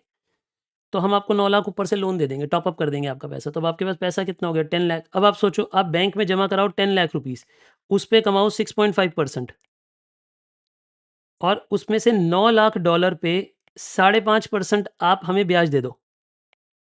ब्याज भी तो दोगे? भाई जब ईयर खत्म होगा आपको ब्याज मिलेगा तो आप हमें भी तो ब्याज दोगे। तो इफ़ेक्टिवली जो आपका ब्याज आएगा ना, वो लगभग अपने $1,00,000 पे अगर आप देखोगे तो आपने 15% के आस-पास कमा लिया होगा। अप्रॉक्सिमेटली 15% के आस-पास कमा लिया होगा। क्यों? क्योंकि आपने अपने 15 या साढ़े 15% के आस-पास कमा लिया होगा। क्यों? क्योंकि आपने अपने पैसे पे, अपने $1,00,000 पे तो 6.5% कमाया होगा। बाकी के $9,00,000 पे आपने 1% कमा लिया होगा एक्स्ट्रा, क्योंकि वो तो आपका था ही नहीं। आपने लोन लिया 5.5% पे, भारत सरकार को दे दिया 6.5% पे, 1% कमा लिया। बोलिए ये बात आपको समझ आई मैंने क्या कहा? है ना? बोलिए बातें क्लियर हैं आपको? एब्सोल्यूटली। देखिए ये मैं आपके लिए स्क्रीनशॉट लेकर आया हूँ इसका। ये बैंक ऑफ बड़ौदा की एक स्कीम है। मैं इसे पढ़ना सिखाता हूँ। देखिए ज़रा ध्यान देना पड़ेगा बेटे। देखो मैं एक बात आपको बता दूँ, मैं इंडस्ट्री रिलेटेड एग्ज़ाम्पल लेता हूँ, मैं कोई टाइम पास एग्ज़ाम्पल नहीं लूँगा, ठीक है ना? आपको थोड़ा ध्यान तो देना पड़ेगा साथ में, समझिए। ये बैंक ऑफ बड़ौदा का कोई एक ब्रोश्योर है, जैसे होता है ना पैम्फलेट पर्चा वर्चा छापते हैं वो अपने लिए, वो देखो। Unlock the 9x under the BOB मतलब bank of Baroda legend FCNR B loan scheme, ये कोई बैंक लोन स्कीम है। वो कहता है अगर आप NRI हैं, OCI हैं या पर्सन ऑफ इंडियन ओरिजिन है और आप मिनिमम $1,00,000 इन्वेस्ट कर सकते हैं तो आप स्ट्रक्चर फैसिलिटी से 9x कमाई कर सकते हैं। कैसे? मतलब ये तो टर्म लोन दे रहा है और ये आपको इस तरीके से हिसाब किताब समझा रहा है, ठीक है। मतलब ये क्या बता रहा है कि आपको रिटर्न 15.53% की कैसे मिल जाएगी। आज से अगर आधा घंटा पहले आपको कोई ये पर्चा दिखाता तो शायद आप इस पर्चे को बिल्कुल भी समझ ना पाते, आपको कुछ भी समझ नहीं आता कि ये क्या लिख रहा है।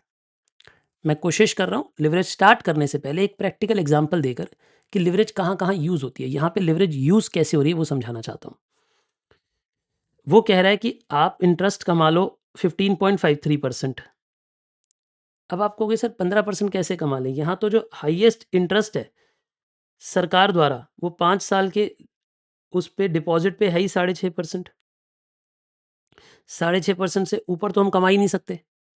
वो क्या बोल रहे हैं, 6.5% से ऊपर तो हम कमा ही नहीं सकते। क्या आप कमा सकते हो 6.5% से ज़्यादा? The answer is no. फिर हमें 15% की कमाई कैसे हो जाएगी, 15-16% की? वही मैं आपको समझाने की कोशिश कर रहा हूँ कि वो आपको 9x लोन दे देंगे, 9x का लोन दे देंगे। मतलब क्या होता है इस बात का, समझिए, दोबारा समझिए।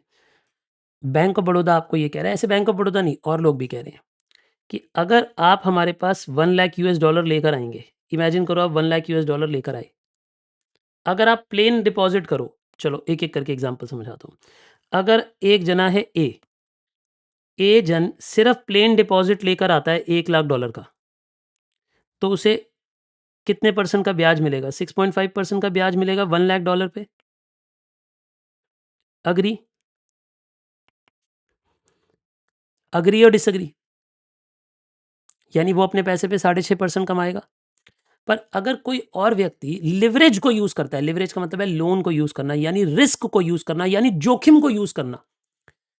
अगर कोई बंदा आता है कहता है नहीं मुझे ज्यादा कमाना है, मैं जोखिम लेने को तैयार हूं, तो बैंक उसे कहता है कि भैया मिस्टर बी तुम इधर आओ, आप $1,00,000 तो अपना जमा करो, उस पे तो आप 6.5% कमाई लो, लेकिन आपके पास $1,00,000 है तो हम आपको $9,00,000 का लोन देने को तैयार है। बैंक ऑफ बड़ौदा क्या कह रहा है, अगर आपके पास $1,00,000 है, उतने होने चाहिए आपके पास, $1,00,000 है, आपने कहा है, तो वो कह रहा है अच्छा $9,00,000 का मुझसे लोन ले लो। तो आपने कहा मैं तो कमाने आया था, लोन लेके क्या करूं? तो बैंक ने कहा कोई बात नहीं, आप मुझसे $9,00,000 का लोन लो, लेकिन उस लोन पे अगर आप डिपॉजिट करोगे तो 6.5% का ब्याज मिलेगा,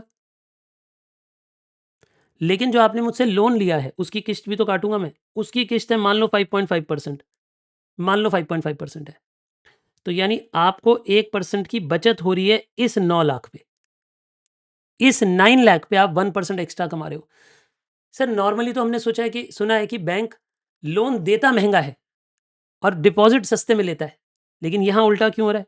क्योंकि ये भारत सरकार की एक स्पेशल पॉलिसी है, क्योंकि गवर्नमेंट को डॉलर्स चाहिए, गवर्नमेंट को डॉलर्स की कमी है, गवर्नमेंट को डॉलर चाहिए, इसीलिए गवर्नमेंट खूब बेहतर ब्याज बांट रही है, आम रेट से 5.5 से भी ज़्यादा बांट रही है, तो उसका फ़ायदा उठा रहे हैं एनआरआई।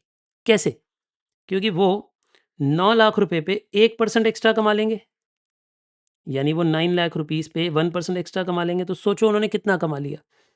अपने पैसे पे $6,500 कमा लिए और यहाँ पे अगर आप सोचो तो उन्होंने $9,000 कमा लिए, यानी उन्होंने लगभग $15,500 कमा लिए 1 साल में। एग्री और डिसएग्री? चैतन्य बताइए, इतनी बात समझ आई? उन्होंने कितना कमा लिया 1 साल में? $15,500। लेकिन सच बताओ उनकी जेब से लगे कितने थे? उनकी अपनी इन्वेस्टमेंट कितनी थी? सिर्फ $1,00,000। यानी अगर आप $1,00,000 पे $15,500 कमा रहे हो तो हो गया ना, ऑलमोस्ट 15.5% की रिटर्न हो गई कि नहीं हो गई?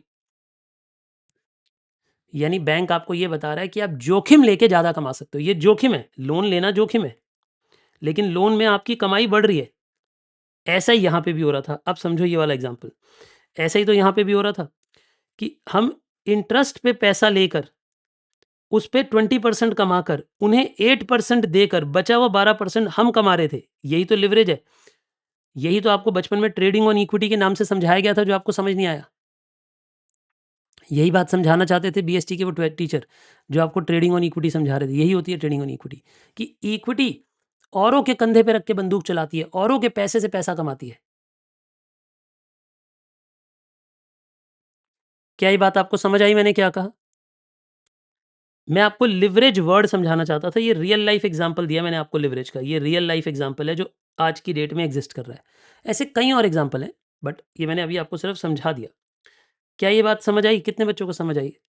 थम्स अप करिए कि हाँ सर, बातचीत समझ आ गई कि क्या हुआ इस पूरे एग्जाम्पल में। आपने अपना कितने लगाया था? 1 लाख, लेकिन आपने कमाए कितने? 15,500। तो आपने अपने पैसों पे 15.5% की रिटर्न कमा ली। क्यों? क्योंकि आपने लोन के ऊपर भी 1% एक्स्ट्रा कमाया। जो 9 लाख का लोन लिया था उस पे भी 1% एक्स्ट्रा कमाया। वो आपकी कमाई को लिवरेज कर रहा है, बढ़ा रहा है। मैंने क्या बोला था? लिवरेज वर्ड का मतलब क्या होता है? आप बताओ मुझे। लिवरेज वर्ड का मतलब क्या बताया था मैंने? कि जो हमारे काम को आसान करे, जो हमारे एफर्ट से मल्टीपल रिजल्ट दे, हमारे एफर्ट से मल्टीपल रिजल्ट दे। तो यही तो हो रहा है कि हमारे पैसे पे मल्टीपल रिजल्ट आ रहा है। मल्टीपल मतलब ज्यादा गुना रिजल्ट आ रहा है। जितना हमने पैसा नहीं लगाया उससे ज्यादा गुना का रिजल्ट आ रहा है। ये है लिवरेज की कहानी। मैंने बेसिक नॉलेज अब आपको दे दी है। अब चैप्टर पढ़ना स्टार्ट करते हैं। अब जो मैं पढ़ाऊंगा वो लिखने वाली चीजें हैं, अभी तक ये लिखने वाली चीजें नहीं थी। ठीक है जी। लिवरेज एक्चुअली में लिवरेज तक हम पहुंच पाते हैं सेकंड क्लास में। अभी तो बेसिक्स ही बताने वाला हूँ। क्रिश, कुछ बात समझ आई बेटे? Good morning. आइए जी। Leverages.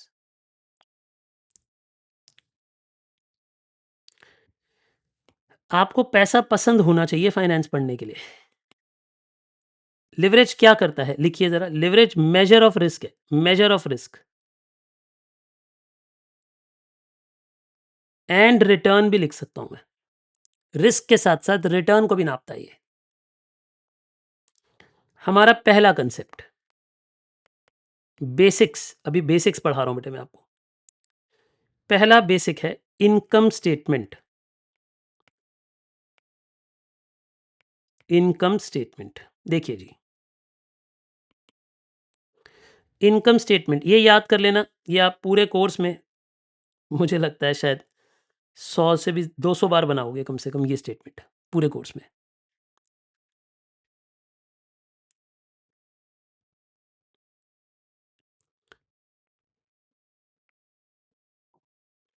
Particulars, amount and rupees.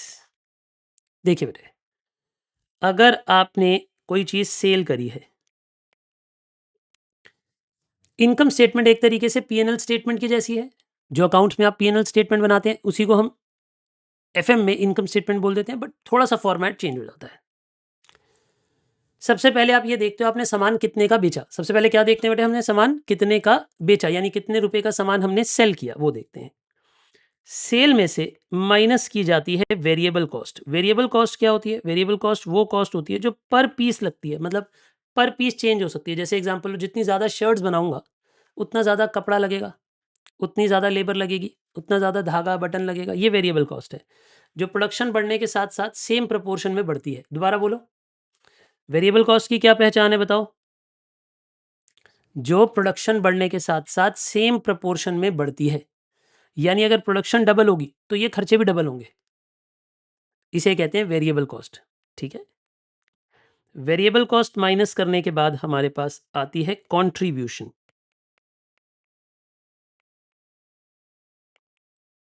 Contribution में से आप माइनस कर दीजिए फिक्स्ड कॉस्ट।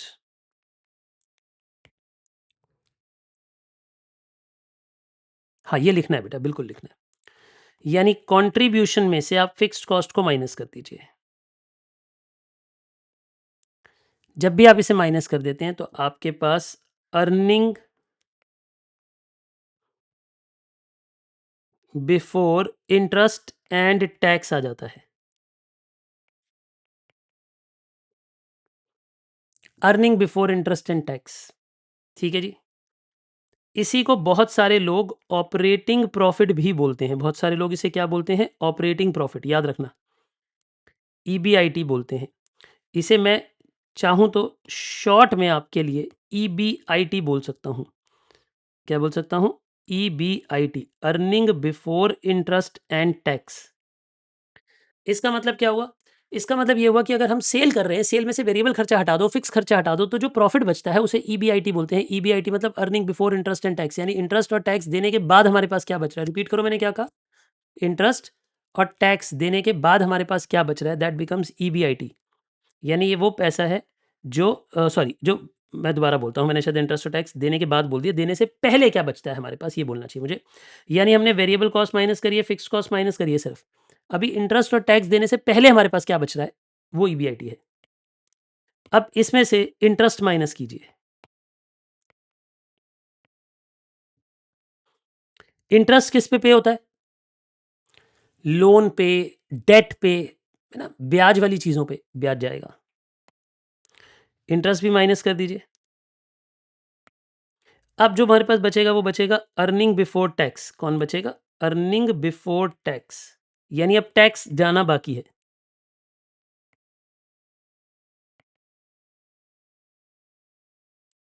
इसे प्यार से बोल सकते हो अर्निंग बिफोर टैक्स, ठीक है। अब इसमें से आप पहले टैक्स पे कर दीजिए।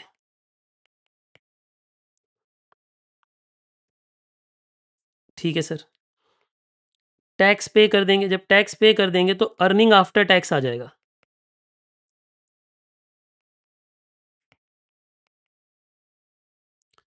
अर्निंग आफ्टर टैक्स आ जाएगा। क्या ये बातें क्लियर है बेटा आपको, मैंने क्या कहा, इसे बोल देते हैं अर्निंग आफ्टर टैक्स।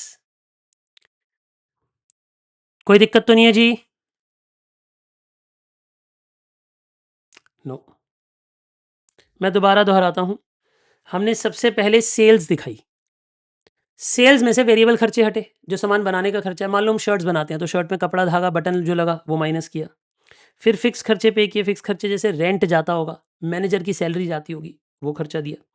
अब ईबीआईटी आ गया, ईबीआईटी में से पहले इंटरेस्ट पे किया, इंटरेस्ट के बाद हमने टैक्स पे किया। अब जो हमारे पास बचा वो अर्निंग आफ्टर टैक्स है, अर्निंग आफ्टर टैक्स, ठीक है।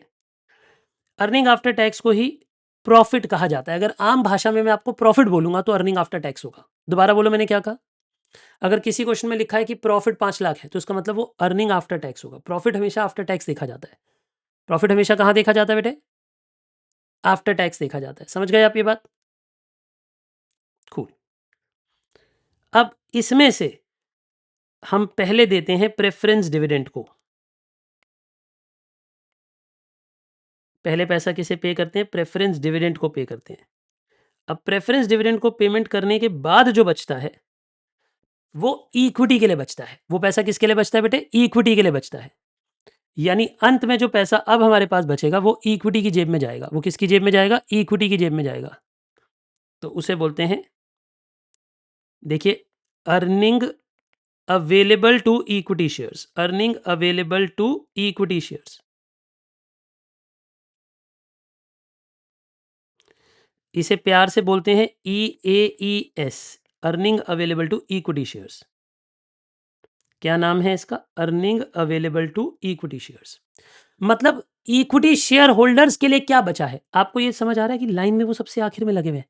अगर आप ध्यान से देखो तो बेचारे लाइन में सबसे आखिर में लगे हैं। कैसे, पहले जो पैसा कमाएंगे पहले ब्याज देंगे, डेट को देंगे, फिर टैक्स देंगे, फिर बचेगा तो प्रेफरेंस डिविडेंड देंगे, और अगर अंत में कुछ आया तो वो इक्विटी को देंगे। यहां तक आप सब मेरे साथ हो, बिल्कुल पूरी तरह बात समझ आ गई आपको, खूब।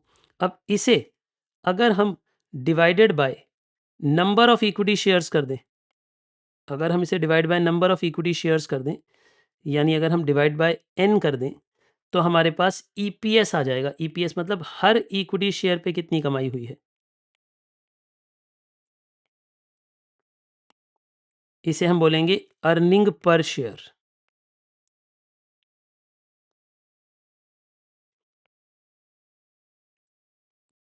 इसे बोला जाता है earning per share. Earning per share मतलब हर एक शेयर पे कितना कमाया। पहले आप मुझे बताइए, क्या ये स्टेटमेंट थोड़ी थोड़ी समझ आने याद होने लगी है, क्योंकि ये स्टेटमेंट याद करनी पड़ेगी। पता है क्या है, फॉर्मेट अलग है। जो आप अकाउंट्स में पढ़ते हैं वो आप टी शेप पढ़ते हैं या वर्टिकल भी पढ़ते हैं, तो उसका फॉर्मेट अलग है। वहाँ पे आप अलग तरीके से कॉस्ट को प्रेजेंट करते हैं, प्रॉफिट को प्रेजेंट करते हैं। यहाँ पे अलग तरीका है। यहाँ पे क्या दिखाया जाता है, सेल में से पहले वेरिएबल खर्चा हटाओ, फिक्स खर्चा हटाओ, तो आप ईबीआईटी पे पहुंचोगे। ईबीआईटी को ऑपरेटिंग प्रॉफिट बोलते हैं। ऑपरेटिंग प्रॉफिट मतलब बिजनेस करने का प्रॉफिट, यानी अगर हमने बिजनेस किया है तो उससे हमने क्या कमाया। मैंने क्या कहा वैभव, हमने जो बिजनेस किया है उससे हमने क्या कमाया। ठीक है, बिजनेस करने से क्या कमाया, फिर उसमें से इंटरेस्ट देते हैं, प्रेफरेंस डिविडेंड देते हैं, टैक्सेशन देते हैं, तो एंड में earning available to equity shares बचती है कि इक्विटी शेयर्स ने क्या कमाया। मतलब हर एक इक्विटी शेयर को हम कितना ईपीएस दे रहे हैं, हर एक इक्विटी शेयर को हम कितना अर्निंग दे पा रहे हैं, ये हमारा ईपीएस कहलाता है। क्या ये बातें आपको समझ आई मैंने क्या कहा? ठीक है। अच्छा मुझे एक बात बताओ, एक बिजनेस को डर किससे लगता है? पेन रख दो और मुझे बताओ, एक बिजनेस को डर सबसे ज्यादा किससे लगता है? अगर आप एक बिजनेस खोलते हो, आपको डर किस बात का होता है, वेरिएबल कॉस्ट का या फिक्स कॉस्ट का? सच से बताना, सोच के बताओ। आपने मिठाई, अच्छा मुझे एक बात बताओ, आपने मिठाई की दुकान खोली नई नई और कोविड आ गया, ठीक है ना, दुकानें बंद करा दी गवर्नमेंट ने, किस बात के लिए रोओगे रोज? जब डर लगेगा तो किस बात के लिए रोओगे?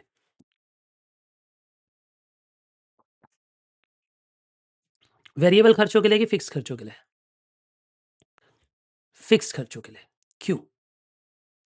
क्योंकि आप ये कहोगे कि यार दुकान तो बंद पड़ी है लेकिन किराया तो जा रहा है, लड़कों की सैलरी तो जा रही है, जिससे ब्याज पे पैसे लिए थे उसे ब्याज तो देना पड़ रहा है, यानी वो तो अब भाई वेरिएबल खर्चा तो नहीं हो रहा होगा। एक बात, तो आपकी दुकान बंद है तो क्या चीनी खर्च हो रही होगी, बेसन खर्च हो रहा होगा? जब आप मिठाई बना ही नहीं रहे, आपकी मिठाई की दुकान है, अगर मिठाई बना ही नहीं है तो मिठाई बनानी है तो वेरिएबल खर्चा तो हो ही नहीं रहा होगा। हाँ या ना? सोच के बताओ।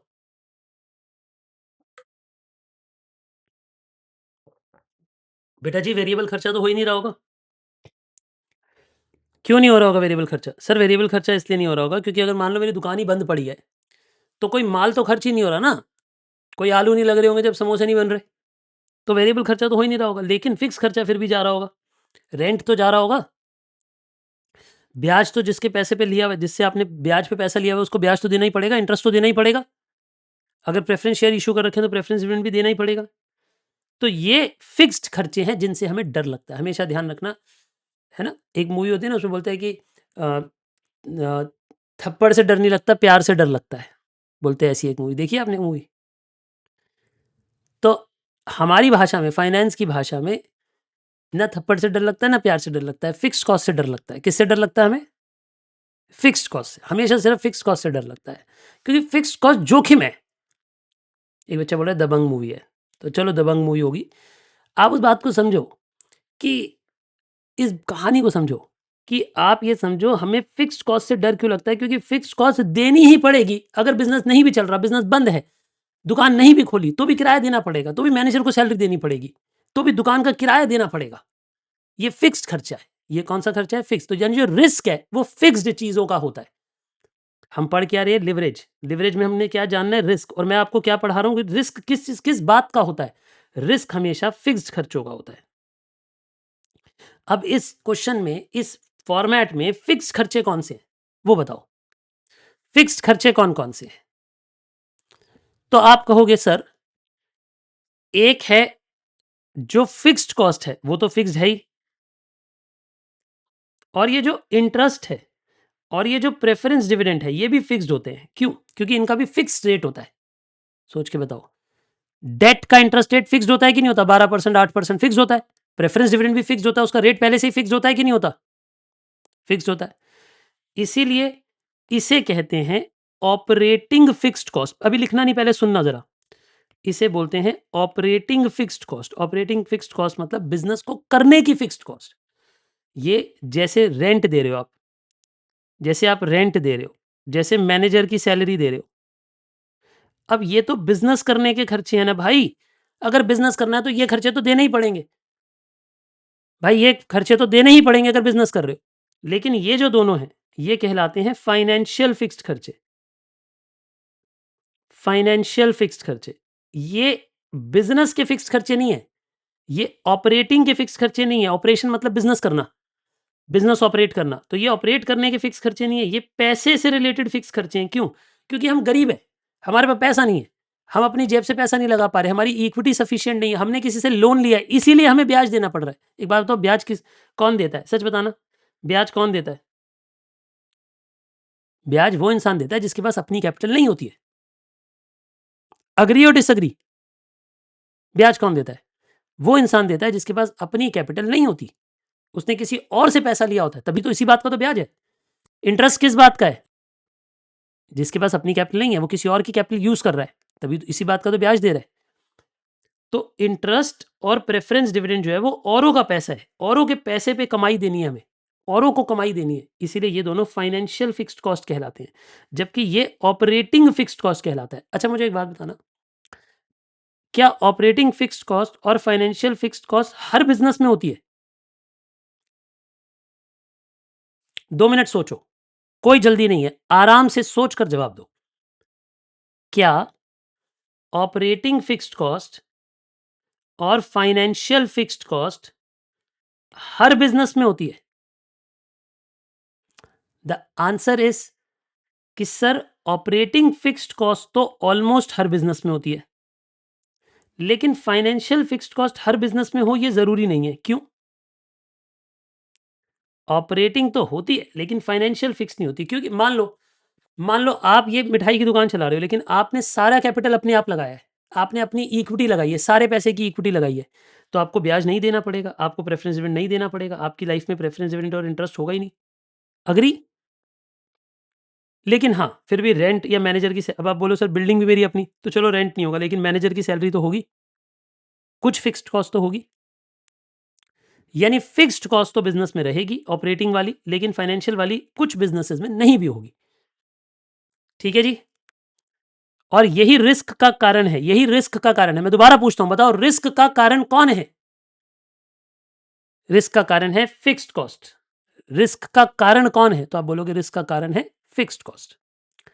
जोखिम किससे लगता है, डर किससे लगता है? डर लगता है फिक्स्ड कॉस्ट से, कि कहीं बिजनेस बंद हो गया, कहीं बिजनेस नहीं चल पाया, आज स्ट्राइक हो गई, आज हमारी दुकान के सामने किसी ने भंडारा लगा दिया, तो हमारी तो दुकान से छोले भटूरे नहीं खाएगा ना कोई, लेकिन मेरी उस दिन की वर्कर्स की सैलरी, मैनेजर की सैलरी, दुकान का किराया तो लगेगा, मेरा फिक्स खर्चा तो लगेगा, मेरा ऑपरेटिंग खर्चा नहीं लगेगा उस दिन।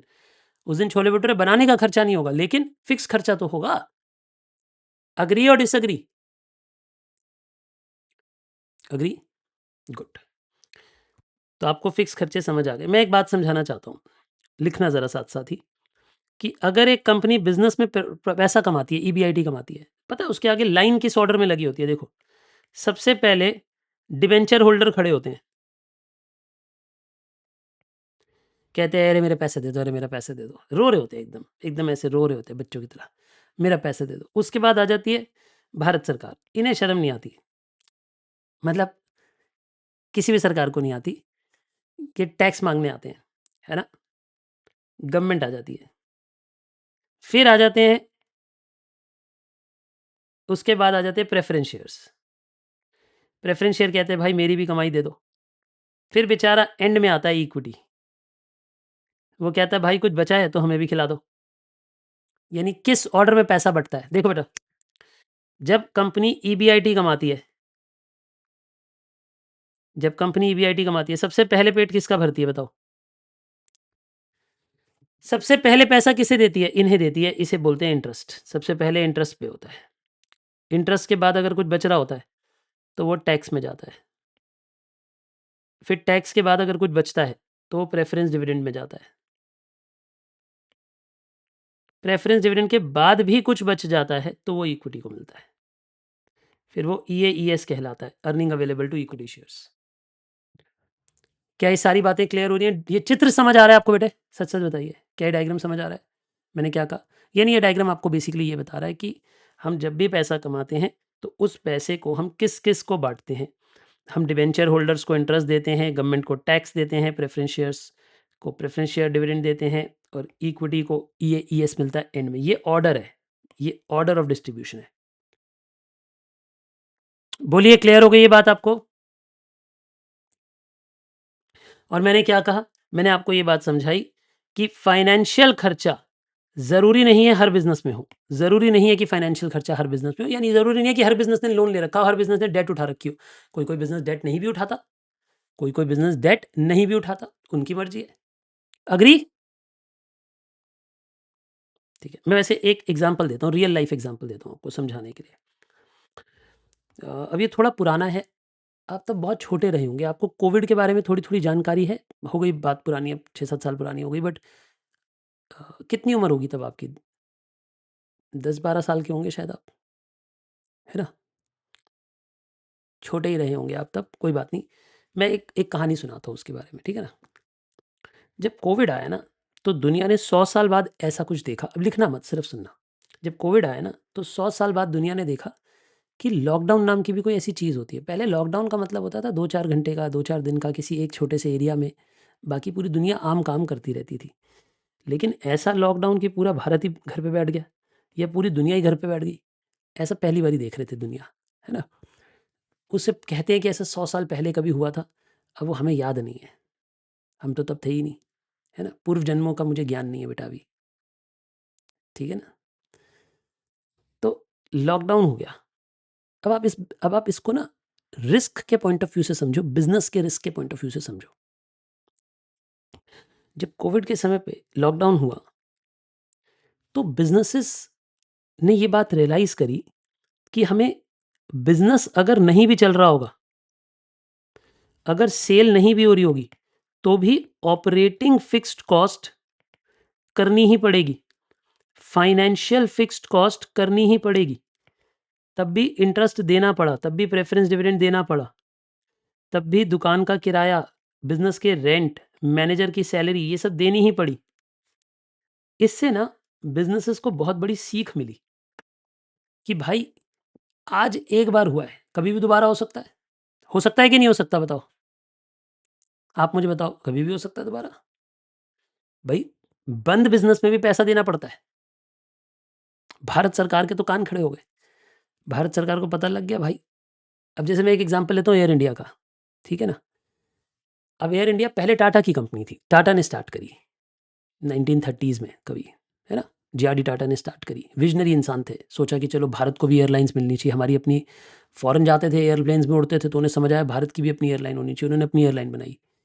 फिर जब भारत आज़ाद हुआ उसके कुछ समय बाद भारत सरकार को लगा कि प्राइवेट लोगों से क्यों चलवाएँ, उन्होंने उनकी चलती हुई एयरलाइन को नेशनलाइज़ कर दिया, मतलब ज़बरदस्ती छीन लिया कि भैया हमारी है, तुम छोड़ो अब हम उड़ाएँगे प्लेन, ठीक है? 60-70 साल में समझ आ गया कि हमारे बस की है नहीं, ठीक है ना? कि सरकार के बस की है नहीं भाई, तो सोचा फिर वापस बेचते हैं। लेकिन जब वो वाप अब कहानी सुनना, जब वो वापस बेच इसमें लिवरेज का एक बहुत इंपॉर्टेंट लेसन छुपा है इस एग्ज़ाम्पल में। लेकिन जब वापस बेचने की बात हुई, तो एक्चुअली में एयर इंडिया एक, अब मैं जो शब्द बोल रहा हूँ उसको बुरा ना माने, मरा हुआ साँप है वो।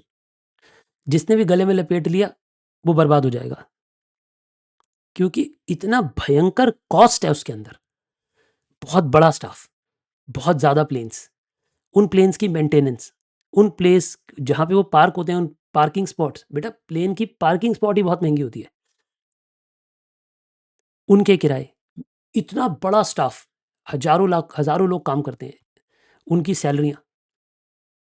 आपको ये समझ रहा है? भारत सरकार को ये समझ आ गया कि बेटा, और कोविड में और बेहतर तरीके से समझ आ गया, क्योंकि हुआ क्या? सारे प्लेन घर पे थे। कोई फ्लाइटें उड़ रही थी? नहीं, लॉकडाउन। कोई कहीं जा नहीं रहा, कोई कहीं आ नहीं रहा। तो सरकार को समझ आ गया कि भैया ये खर्चे बहुत ज़्यादा पड़ रहे हैं और ये खर्चे भी पड़ रहे हैं। लोन भी, क्योंकि उसको चलाने के लिए सरकार ने भी लोन ले रखे हैं। फिर सरकार ने सोचा कोई बकरा ढूँढते हैं। तो ख़ैर जैसे-तैसे करके दोबारा से अपनी एयरलाइन वापस टाटा को पेल दी कि चलो तुम खरीद लो। टाटा के साथ भी एक इमोशनल कनेक्ट था कि भाई हमारी थी, हमारे पास वापस आ गई, उन्होंने फ़ील गुड फैक्टर में ले ली। ठीक है जी। उन्हें लगा कि जितनी इनएफिशिएंसीज़ है वो हटा देंगे, प्लेन को, एयरलाइन को एफिशिएंट बना देंगे। आपको यहाँ तक की कहानी समझ आई? उन्होंने मेहनत करी, सच में मेहनत करी, प्लेन्स पे मेहनत करी। बहुत ज़्यादा मेहनत नहीं करी बट जितनी कर सकते थे उतनी करी। बढ़िया सीईओ को लेकर आए, थोड़ा स्टाफ निकाला, थोड़ा-सा रैशनलाइज़िंग करी। 2-3 एयरलाइन्स थी उनकी, एयर इंडिया, पता नहीं कुछ और 1-2 थी, अ, विस्तारा वगैरह, इन सबको मर्ज कर दिया बेसिकली उन्होंने। कहानी समझ आ रही है आपको अभी तक? मेरे साथ हो आप? उन्होंने बड़ी मेहनत करी, बेचारों ने। लेकिन दिक्कत ये हो गई कि जब उन्होंने खरीद ली, उसके बाद से अ, कोई मुझे एक बारी इंटरनेट पे डेट निकाल के देखना कब टेक ओवर हुआ एग्ज़ैक्ट, मुझे लगता है 2021-22 में कहीं हुआ। लेकिन रशिया ने यूक्रेन के साथ लड़ाई स्टार्ट कर दी, ठीक है? फ्यूल भारत को सस्ता मिलने लगा, थोड़े हसीन दिन आए कि चलो फ्यूल सस्ता मिलेगा, प्लेन सस्ता उड़ेगा, कमा लेंगे थोड़ा। फिर उसके बाद यूएसए को दिक्कत हो गई ईरान से, यूएसए ने ईरान से लड़ाई कर ली। याद है आपको, ये कहानियाँ सुनते हो, थोड़ी न्यूज़ सुनते हो या नहीं? या बिल्कुल ही मैं चाइनीज़ ही बोल रहा हूँ आपके आगे? मैं ऐसे बच्चों से बात कर रहा हूँ जिन्हें कुछ पता ही नहीं है न्यूज़ का। अब ये यूएसए ईरान की जो लड़ाई हुई, यहाँ के कारण ना फ्यूल बहुत महंगा हो गया, फ्यूल प्राइसेस अप हो गए।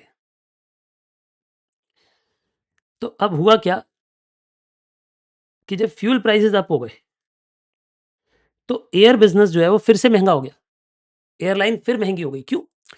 क्योंकि एयरप्लेन जब उड़ता है ना, सबसे महंगा खर्चा फ्यूल का होता है। आप ये सोचो, आप अपनी गाड़ी में फ्यूल डलवाते हो तो आप चिड़चिड़ करते हो ना कि एथेनॉल डाल दिया, ये कर दिया, वो कर दिया। आप कितना कोसते हो सरकार को? सोचो, हम अपनी छोटी सी गाड़ी, 4 पहियों वाली गाड़ी को फ्यूल डालते हैं तो हम कितना कोसते हैं सरकार को? उसी में हज़ारों रुपए का फ्यूल लग जाता है। तो आप ये सोचो, इतना बड़ा मैमथ प्लेन 300-400 लोगों को लेके उड़ रहा है, तो कितना फ्यूल खाता होगा एक फ्लाइट में? तो बहुत ज़्यादा फ्यूल कॉस्ट आती है। वो जेट फ्यूल और महंगा होता है। तो जब फ्यूल कॉस्ट महंगी हो गई तो एयर इंडिया और नुकसान में पहुंच गया। जो अच्छा खासा ऑपरेटिंग प्रॉफिट दिखा रहा था वो लॉस पे आ गया वापस, इस वॉर की वजह से। ये वॉर 2026 में इन्होंने स्टार्ट कर दी थी, कुछ मुझे लगता है फरवरी में शायद कभी स्टार्ट की थी लड़ाई, है ना? तो इस सब के कारण वो जो हाथी उन्होंने पाल लिया, उसको रखना बड़ा महंगा है। वो ये एग्जांपल मैं आपको समझा रहा हूँ फिक्स्ड कॉस्ट की। अब आपको समझ आ रही है फिक्स्ड कॉस्ट क्या है? वेरिएबल कॉस्ट से डर नहीं लगता। वेरिएबल कॉस्ट तो भैया, प्लेन में फ्यूल तो तब उड़ाओगे, तब डलवाओगे जब उड़ानी है, जब नहीं उड़ाओगे तो नहीं डलवाओगे। लेकिन फिक्स्ड कॉस्ट तो सर पे पड़ा ही रहेगा ना। आप कुछ करो ना करो, फिक्स्ड कॉस्ट तो देनी ही पड़ेगी आपको। क्या ये बात मेरी समझ आ रही है मैंने क्या कहा? इसीलिए आप ये देखना कि 2020 के बाद से अब तक बहुत सारे बिजनेसेस ने अपने आप को डेट फ्री बनाने की कोशिश करी है, डेट फ्री बनाने की, ताकि ये खर्चा हमें देना ही ना पड़े। कई बिजनेसेस ने अपने आप, जैसे रिलायंस है, आप मुकेश अंबानी की 2020 से अब तक की हर वो एनुअल एक रिपोर्ट पे स्पीच देते हैं अपनी, उन स्पीचेस को सुनो। उन स्पीचेस में कंसिस्टेंटली वो एक बात बोल रहे हैं that we are moving toward zero debt. हम अपनी कंपनी को डेट फ्री करना चाहते हैं, और वो कर रहे हैं। कैसे? क्योंकि उन्हें ये बात पता है कि अगर कभी भी बिजनेस पे कोई आंच आई, तो देखो एक बात समझो, आप, मैं आपसे एक एग्जांपल पूछता हूँ। आपकी अपनी दुकान है, आप एक बिजनेस कर रहे हो, आपकी अपनी दुकान है, आपका अपना पैसा लगा हुआ है, इक्विटी लगी हुई है अपनी, और दुकान अपनी है, रेंट किसी को देना नहीं, तो आपको कम टेंशन होगी। बताओ क्यों? क्योंकि अगर दुकान बंद भी हो गई, अगर बिजनेस नहीं भी चल रहा, तो भी आपको किसी को ब्याज नहीं देना, आपको किसी को प्रेफरेंस डिविडेंड नहीं देना, आपको किसी को रेंट नहीं देना, तो आपके फिक्स खर्चे बहुत ही कम होंगे, तो आपको कम रिस्क होगा। You will be feeling less risk business के डाउनफॉल पे। अग्री? क्या मेरे इन सब डिस्कशन से, पिछले 10 मिनट के डिस्कशन से, ये बात आपके दिमाग में अब हमेशा के लिए बैठ गई कि हाँ सर, हम किसी और चीज को कल्प्रिट समझते थे, लेकिन असली कल्प्रिट हमारी टेंशन का, हमारे बाल उड़ने का, बाल सफेद होने का फिक्स्ड कॉस्ट होती है। क्या होती है? वेरिएबल कॉस्ट कभी कभी नुकसान, कभी दिल पे दर्द नहीं देती। क्यों? क्योंकि वेरिएबल कॉस्ट का क्या है, बिजनेस नहीं होगा तो नहीं होगी। भाई मैं शर्ट बनाता हूँ, मान लो मेरी शर्ट बनाने की फैक्ट्री है, शर्टें नहीं बन रही तो कपड़ा, धागा, बटन, लेबर नहीं लगेगी, बात खत्म। भाई दिहाड़ी की मजदूर है, निकाल दूंगा, एम्प्लॉय कॉस्ट में पढ़ाई है आपने, निकाल दूंगा उन्हें। भाई बात खत्म। कपड़ा लगेगा नहीं, धागा लगेगा नहीं, बटन लगे, तो मेरे को धागा, बटन, कपड़े की चिंता नहीं है। मुझे चिंता किसकी है? फैक्ट्री के किराए की। मुझे चिंता किसकी है? वो ब्याज की जो बैंक से लोन ले रखा है उसकी। तो मुझे हमेशा फिक्स्ड खर्चे ही बर्डन देते हैं। Is this point clear? Is this point clear? Cool. तो आप आज का पहला टॉपिक पढ़ चुके हो, जान चुके हो कि हमारे लिए दो तरीके के फिक्स्ड खर्चे इंपॉर्टेंट हैं। एक ऑपरेटिंग फिक्स्ड खर्चे और एक फाइनेंशियल फिक्स्ड खर्चे। ठीक है? बोलिए हाँ या ना। आपको एक जादू की बात बताता हूँ, बस चलते चलते ऐसी दिमाग में आ गई। आपको पता है कि भारत सरकार ने ना अ, अपनी ये जो कहाँ गई, ये बेची थी जो टाटा को, अब ये चलो ऐसे लिख देता हूँ। भारत सरकार ने, आपको पता है, टाटा को अपनी एयर इंडिया बेच दी, एयर इंडिया बेच दी टाटा ग्रुप को, है ना? 2022 में जनवरी में बेची, है ना? जनवरी 2022 में बेची। बढ़िया, बेच दी। लेकिन आज भी गवर्नमेंट ऑफ इंडिया के ऊपर लोन चल रहा है जो एयर इंडिया के लिए लिया हुआ था उन्होंने। जब एयर इंडिया उनके पास थी, उस ज़माने में एयर इंडिया को चलाने के लिए जो लोन लिया था, वो आज तक पे नहीं किया सरकार ने। वो आज भी उस लोन का ब्याज भर रही है। लेकिन ऐसा चमत्कार सिर्फ भारत सरकार ही कर सकती है कि तुमने कंपनी बेच दी। और आपको पता है जब कंपनी बेची है तो कंपनी के साथ लोन भी दिया उसका। उसका कुछ 15,000 करोड़ के आसपास का लोन भी दिया था इन्हें, कि टाटा ग्रुप को 18,000 करोड़ में कंपनी बेची थी शायद, मेरे को एग्जैक्ट फिगर्स ध्यान नहीं है। उनमें से शायद 15, मोटा-मोटा बता रहा हूँ, 15,000 करोड़ के आसपास का लोन दे दिया था और 3,000 या 2,500 करोड़ के आसपास उनसे कैश ले लिया था। यानी सिर्फ 2,500 करोड़ में कंपनी बेची थी क्योंकि लोन भी दिया था साथ में। इसके अलावा भी एयर इंडिया पे आज भी और लोन्स हैं जो भारत सरकार के ऊपर थे और वो भारत सरकार उनका ब्याज भरती है आज भी। आज भी भारत सरकार उस लोन का ब्याज भरती है जो एयर इंडिया के टाइम पे लिए हुए थे पुराने। क्योंकि टाटा ने वो लोन टेकअप करने से मना कर दिया, नहीं भैया, पहले तुम्हारा 15,000 करोड़ का लोन उठा रहे हैं और नहीं उठा सकते। जितना ले सकते हैं उतना ही लोन लेंगे। यानी अब आपको इसमें, अब इस एग्जाम्पल में कितने सारे लेसन्स मिले आपको। अकाउंटिंग का लेसन मिला कि जब बैलेंस शीट में से एसेट हटता है तो साथ में लायबिलिटी भी जाती है, बट कुछ लायबिलिटी रह भी सकती है आपके पास। ये एग्जाम्पल हुआ, है ना। आपने ये सब इन एग्जाम्पल्स को ना पढ़ा करो बेटे, बिजनेस केस स्टडीज को पढ़ा करो। ये आपके सारे सब्जेक्ट्स को मिश्रण से ज्वाइन करेंगी, आपके टैक्सेशन को, आपको अकाउंट्स को, आपके कॉस्ट को, एफएम को, सबको इफेक्ट करते हैं एग्जाम्पल। चलिए, ये तो बात आपको समझ आ गई। अब कंसेप्ट नंबर 2 पे आते हैं। Concept number 2,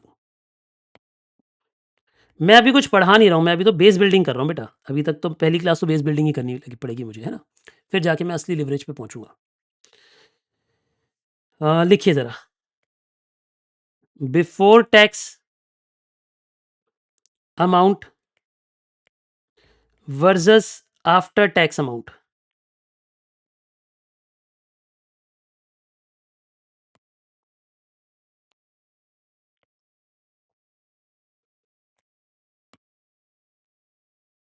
before tax amount versus after tax amount, sir इसका क्या मतलब होता है।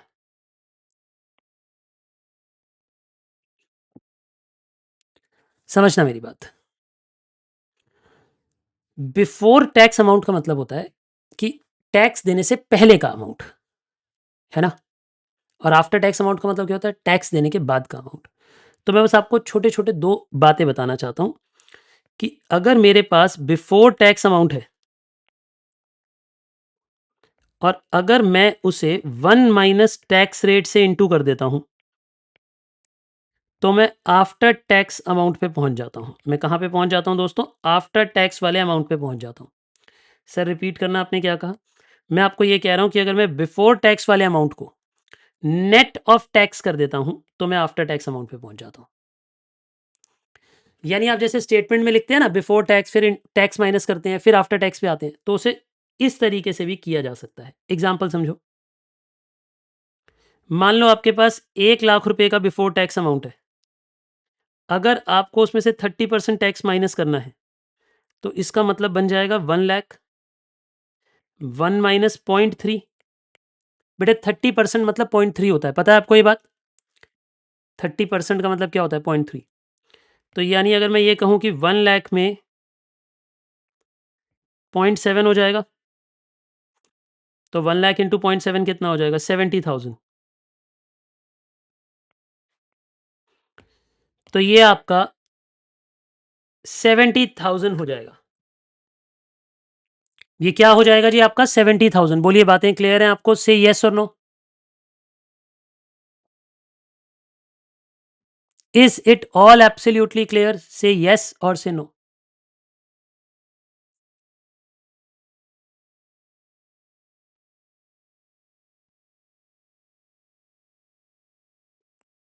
बहुत बढ़िया,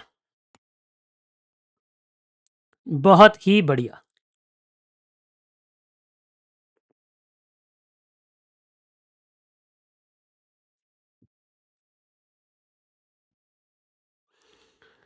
तो हमने ये जान लिया कि अगर हमारे पास कोई भी फिगर बिफोर टैक्स होती है तो हम उसे आफ्टर टैक्स में कन्वर्ट कर सकते हैं। उल्टा भी हो सकता है, अगर कोई चीज आफ्टर टैक्स अमाउंट है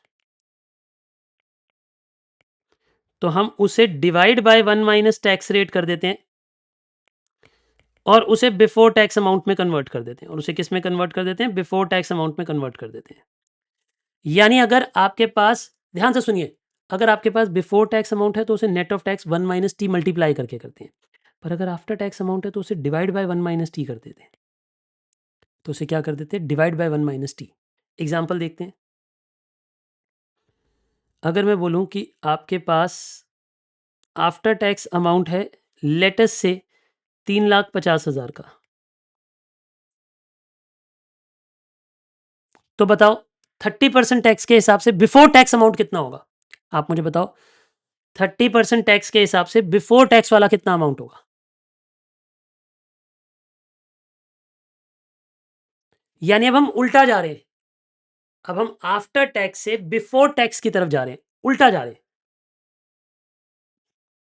तो क्या हो जाएगा, देखिए इसे आप डिवाइड कर दोगे 1 माइनस 30% से, यानी 3,50,000 को अब आप डिवाइड कर दोगे 0.7 से, तो ये बन जाएगा 5 लाख रुपीस। तो ये बिफोर टैक्स अमाउंट आ गया 5 लाख।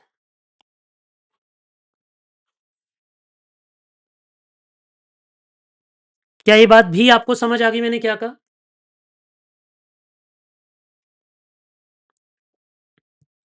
क्लियर है ये बात? एब्सोल्युटली। मैं आपसे एक बात पूछता हूं, ये तो क्लियर हो गया ना? चलिए, अब ये एक एग्जांपल है जनरल नॉलेज का, ठीक है? लिखना चाहो तो लिख सकते हो। एक बात बताओ, ये आप हैं, चलो आप में से किसको एग्जाम्पल में लें? रुशित को लेते हैं एग्जाम्पल में, ठीक है ना? ये मिस्टर रुशित है और ये मिस्टर अंबानी है। रुशित कहाँ रहते हो बेटे? रुशित अपनी सिटी का नाम बताएंगे, एग्जाम्पल वहीं बनेगा। अब उनकी सिटी का ही एग्जाम्पल होगा, ठीक है ना?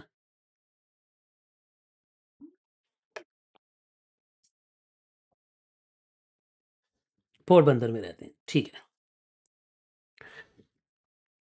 चलिए, तो रुशित एक दिन नई गाड़ी लेके पोरबंदर जाते हैं, अपनी अपनी सिटी में पेट्रोल पंप जाते हैं। अब कहानी को, अब पेन रख दो पहले, मुझे आपने जवाब देना है बेटा, जवाब आपका, ठीक है? अब मान लो रुशित ने नई गाड़ी ली है,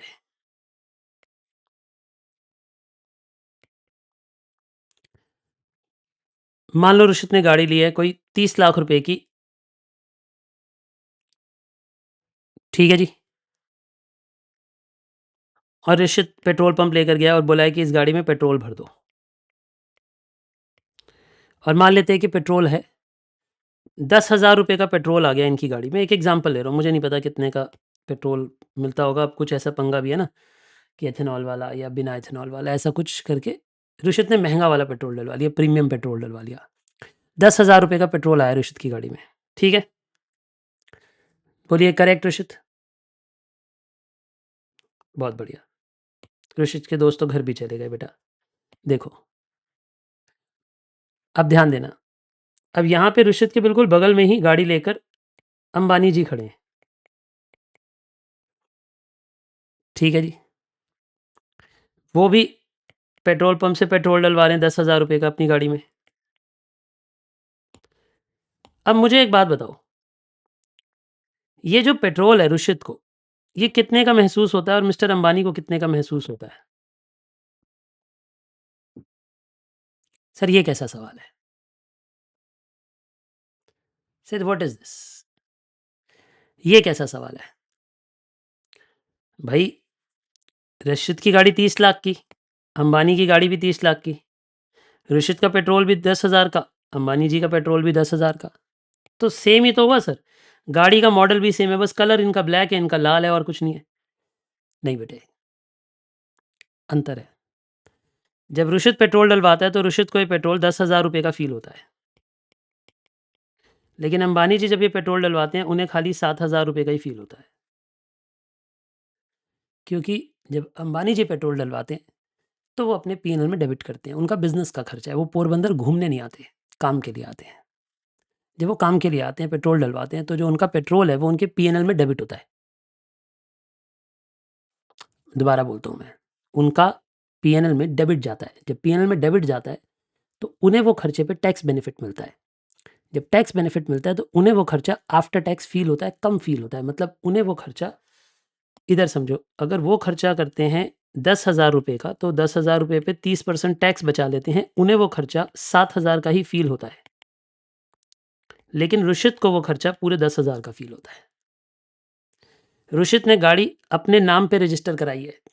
रुशित को बड़ा खुशी होती है अपनी आरसी दिखाने में कि देखो रुशित का नाम लिखा है इस आरसी पे। अंबानी जी ने ऐसा नहीं किया है। अंबानी जी ने ये गाड़ी बिजनेस के लिए ली है। उनके बिजनेस के पैसों पे डेबिट है, बिजनेस के नाम पे लिखी है गाड़ी, रिलायंस इंडस्ट्रीज के नाम पे रजिस्टर्ड है। इस गाड़ी को खरीदते ही वो इस गाड़ी की डेप्रीसिएशन भी क्लेम कर रहे हैं, उस पर भी टैक्स बचा रहे हैं। तो रुशित को गाड़ी 30 लाख की फील होती है, उन्हें वो गाड़ी फील 30 लाख की भी नहीं होती, वो गाड़ी भी उन्हें 21 लाख की फील होती है, क्योंकि वो गाड़ी भी उनका 30% टैक्स बचाती है। इकट्ठे नहीं बचाएगी, धीरे धीरे करके बचाएगी। हर साल 15% डेप्रीसिएशन में आती है शायद गाड़ी, है ना। वो इलेक्ट्रिक व्हीकल होती तो 40% डेप्रीसिएशन पे आ जाती अगर इलेक्ट्रिक व्हीकल होता। फिर लेकिन पेट्रोल नहीं, मैं पहले ईवी लिखने वाला था, फिर पेट्रोल का एग्जाम्पल नहीं दे पाता ना, इसलिए हटा दिया। ईवी पे 40% डेप्रीसिएशन है, आप समझो मेरी बात। तो आप इस बात को समझो कि जब आप, सिमिलर एग्जांपल मेरे साथ है, मेरे ज़्यादातर खर्चे बिजनेस के, मेरे पर्सनल खर्चे कुछ है ही नहीं बेटा, मैं अपना जीवन तो जीता ही नहीं।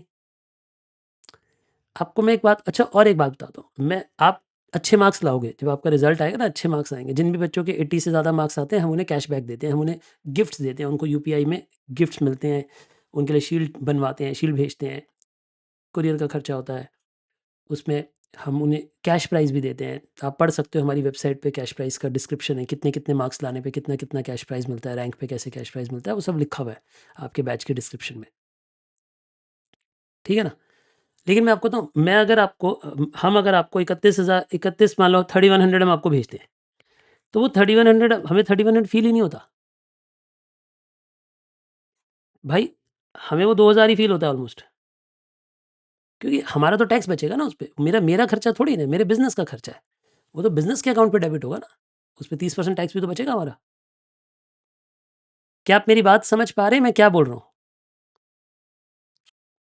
आप इस कहानी को समझे भाई। मान लो मैं आपको कोरियर करता हूँ, अगर कोरियर की कीमत मान लो 200 रुपये, मुझे नहीं पता एग्जैक्टली क्या आती होगी, क्योंकि अलग अलग एरिया में अलग अलग कोरियर की कीमत आती है, तो वो हमें 200 रुपये फील नहीं होता, हमें वो 140 रुपये ही फील होता होगा। हमारा तो 30% टैक्स बचा रहा है ना वो, क्योंकि जब हम वो खर्चा करते हैं, हमारा तो पीएनएल में डेबिट हो रहा है, पीएनएल में डेबिट हो रहा है तो प्रॉफिट कम हो रहा है, प्रॉफिट कम हो रहा है तो हमारा तो टैक्स कम जाएगा। नहीं होता खर्चा तो टैक्स जाता, बड़ी सीधी सी बात है। क्या आपको बिफोर टैक्स आफ्टर टैक्स का इंप्लीकेशन समझ आ रहा है रियल लाइफ में? बोलो, क्या बिफोर टैक्स आफ्टर टैक्स समझ आ रहा है? इसीलिए जो लोग, अब समझना, जो लोग इंटरेस्ट पे करते हैं वो खुश रहते हैं, लेकिन जो लोग प्रेफरेंस डिविडेंड पे करते हैं वो रोते रहते हैं। क्यों? क्योंकि इंटरेस्ट जब जाता है तो इंटरेस्ट पहले चला जाता है, इंटरेस्ट पहले चला जाता है इसलिए प्रॉफिट कम हो जाता है, प्रॉफिट कम हो जाता है इसलिए टैक्स कम जाता है। तो इंटरेस्ट पे टैक्स बेनिफिट मिलता है, बोलो ये बात, बोलो जरा सब लोग बोलो, इंटरेस्ट पे टैक्स बेनिफिट मिलता है क्योंकि इंटरेस्ट पहले जाता है। आप इस बात को समझो, यहां पे इंटरेस्ट पहले चला जाता है, जब इंटरेस्ट पहले चला जाता है तो प्रॉफिट कम हो जाता है, प्रॉफिट कम हो जाता है तो कम टैक्स लगता होगा, लेकिन प्रेफरेंस डिविडेंड बाद में जाता है। अब क्योंकि प्रेफरेंस डिविडेंड बाद में पे होता है, टैक्स जा चुका होता है, तो प्रेफरेंस डिविडेंड तो बहुत ज्यादा महसूस होता है। क्यों? क्योंकि वो टैक्स जाने के बाद वाले पैसों में से जाता है। दोबारा कहो मैंने क्या कहा? क्योंकि वो टैक्स जाने के बाद वाले पैसों में से जाता है, इसीलिए प्रेफरेंस डिविडेंड ज्यादा जोर की लगता है। आपको समझ आ रहा है मैंने क्या कहा? ये दोनों चार्टा है, इंटरेस्ट भी एक चार्टा है, प्रेफरेंस डिविडेंड भी एक चार्टा है, लेकिन इंटरेस्ट की वजह से टैक्स बचता है तो इंटरेस्ट धीरे फील होता है, लेकिन प्रेफरेंस डिविडेंड की वजह से टैक्स नहीं बचता है, प्रेफरेंस डिविडेंड टैक्स जाने के बाद जाता है, इसलिए प्रेफरेंस डिविडेंड और हमारे सर पे बोझ है, और तगड़ा बोझ है। क्या ये कहानी समझ आई आपको? मैंने क्या कहा? लिखवाऊंगा, ये सब लिखवाऊंगा, आप घबराए नहीं। अगला टॉपिक है, अगला कंसेप्ट है बेटा, चिंता नहीं करें, उसी तक लेके जा रहा हूं मैं आपको। ये मैं आज आपको लिवरेज नहीं पढ़ा रहा हूं बेटे, मैं लिवरेज से पहले फाउंडेशनल टॉपिक समझा रहा हूं, इसके बाद लिवरेज स्टार्ट होगी अगली क्लास से। समझ आ रही है आपको बात? मैंने आपको क्या कहा? देखिए, मैंने आपको ये समझाया बेटा कि जब हम टैक्सेशन की बात करते हैं, ये खर्चा, ये वाला एग्जाम्पल वाला समझ आया आपको कि रुशित को इफेक्टिव एक्सपेंस कितना लगता है, इफेक्टिव एक्सपेंस कितना है उसके लिए, रुशित के लिए इफेक्टिव एक्सपेंस 10,000 है, लेकिन मिस्टर अंबानी के लिए इफेक्टिव एक्सपेंस कितना है? मतलब आप ये समझ रहे हो, वो जितना खर्चा कर रहे हैं उस पे बचा रहे हैं अपना पैसा, वो खर्चे से भी पैसा बचा रहे हैं, टैक्स बचा रहे हैं। मैंने क्या कहा, उनके खर्चों से भी टैक्स बच रहा है उनका, और आपके खर्चे पूरे जेन्युइन खर्चे हैं, आपके खर्चे जेन्युइन खर्चे हैं। आपको दिख रहा है बड़ी बड़ी गाड़ियां खरीद रहे हैं, बड़ी गाड़ियों पर डेप्रिसिएशन क्लेम कर रहे हैं भाई, 2-2 करोड़ रुपए की ईवी ला रहे हैं और उस पर 40% डेप्रिसिएशन एंजॉय कर रहे हैं, पहले साल ही 30-35 लाख का टैक्स बचा लेते हैं। तो आप समझ पा रहे हैं मैं क्या बोल रहा हूँ? तो कोई कंपैरिजन ही नहीं है उनके एक्सपेंस में हमारे एक्सपेंस में, क्योंकि वो टैक्स बचा रहे हैं अपना खूब तबीयत से, क्योंकि है बिजनेस के लिए। वो कहते हैं हमारा पर्सनल कोई एक्टिविटी है ही नहीं, पर्सनल एक्टिविटी है ही नहीं, चलती गाड़ी काम के लिए ही है, जहाँ जाते हैं काम के लिए जाते हैं। रुशित घूम रहा है ना, रुशित इधर तो गेड़ियाँ मार रहा है अपने दोस्तों के साथ, घूम रहा है गाड़ी लेके इधर फालतू में, ठीक है जी। तो रुशित के तो खर्चे पर्सनल हो गए ना फिर। आइए अब एक लास्ट आज का टॉपिक पढ़ा रहा हूँ, जरा ध्यान से सुनना, उसके बाद छुट्टी कर दूंगा। एक छोटा सा एक टॉपिक पढ़ा रहा हूँ। प्रेफरेंस डिविडेंड ज्यादा महसूस होता है, क्यों? क्योंकि टैक्स जाने के बाद वाले पैसों में से प्रेफरेंस डिविडेंड पे होता है। रिपीट करो मैंने क्या कहा, प्रेफरेंस डिविडेंड किस में से पे होता है? प्रेफरेंस डिविडेंड टैक्स जाने के बाद वाले पैसों से पे होता है, इसीलिए वो ज्यादा महसूस होता है, क्योंकि वो डियर मनी में से जाता है। किस में से जाता है? डियर मनी में से जाता है। अच्छा एक बात बताओ, आप चाय बना रहे हो, ठीक है, अभी लिखना नहीं, रुद्राक्ष चाय बना रहा है घर पे अपने, ठीक है, रुद्राक्ष ने एक ग्लास मिल्क गिरा दिया और रुद्राक्ष ने एक ग्लास बनी हुई चाय गिरा दी, बताओ किस पे ज्यादा चांटे पड़ेंगे? चांटे तो पड़ेंगे दोनों पे, मम्मी तो मारेगी बेटे, लेकिन किस पे, ए या बी? बी पे ज्यादा चांटे पड़ेंगे। क्यों? बी में ऐसा क्या है? क्योंकि बी में ज्यादा दुख हो रहा है। अब जब बी में चाय गिराई है तो चाय में मिल्क एक ग्लास से ज्यादा लगा होगा, क्योंकि इवेपोरेट हो गया होगा, मिल्क कम बचा होगा। चाय महंगी है,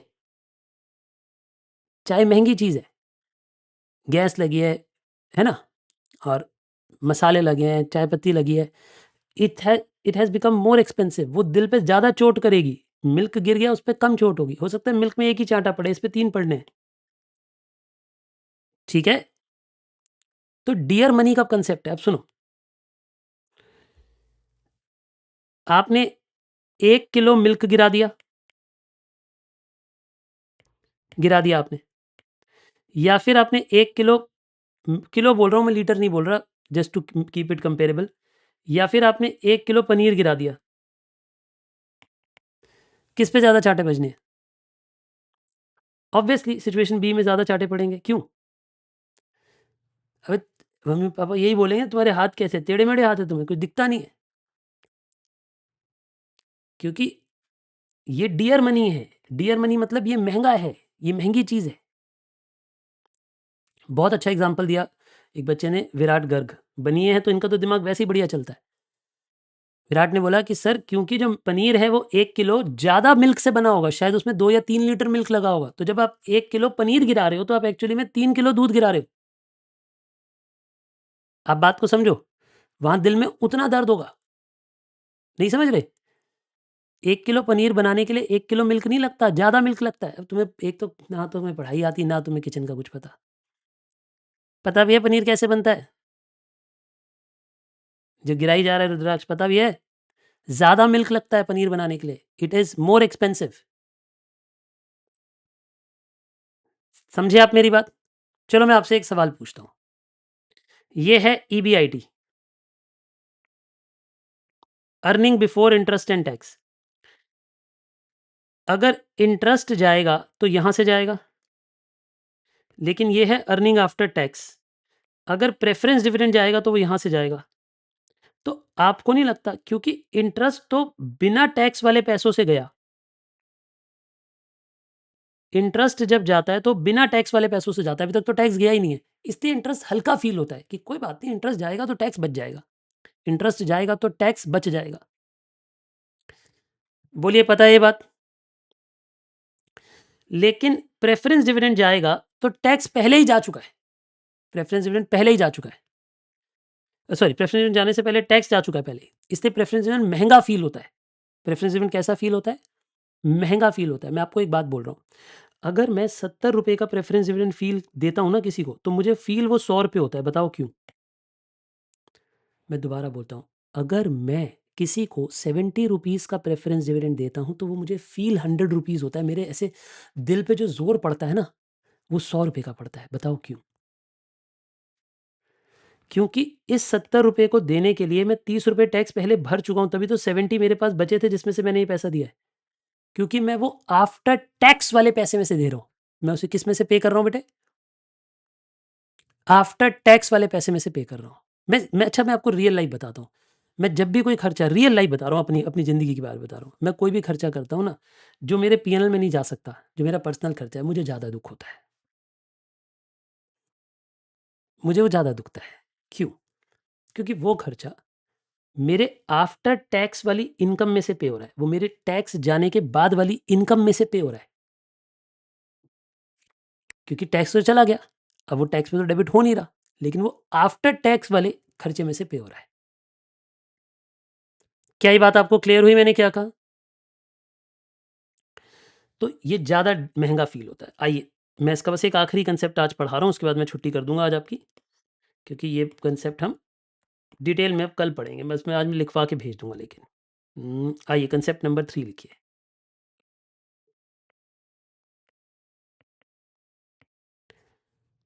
ऐसे लिखो, प्रेफ़रेंस डिविडेंड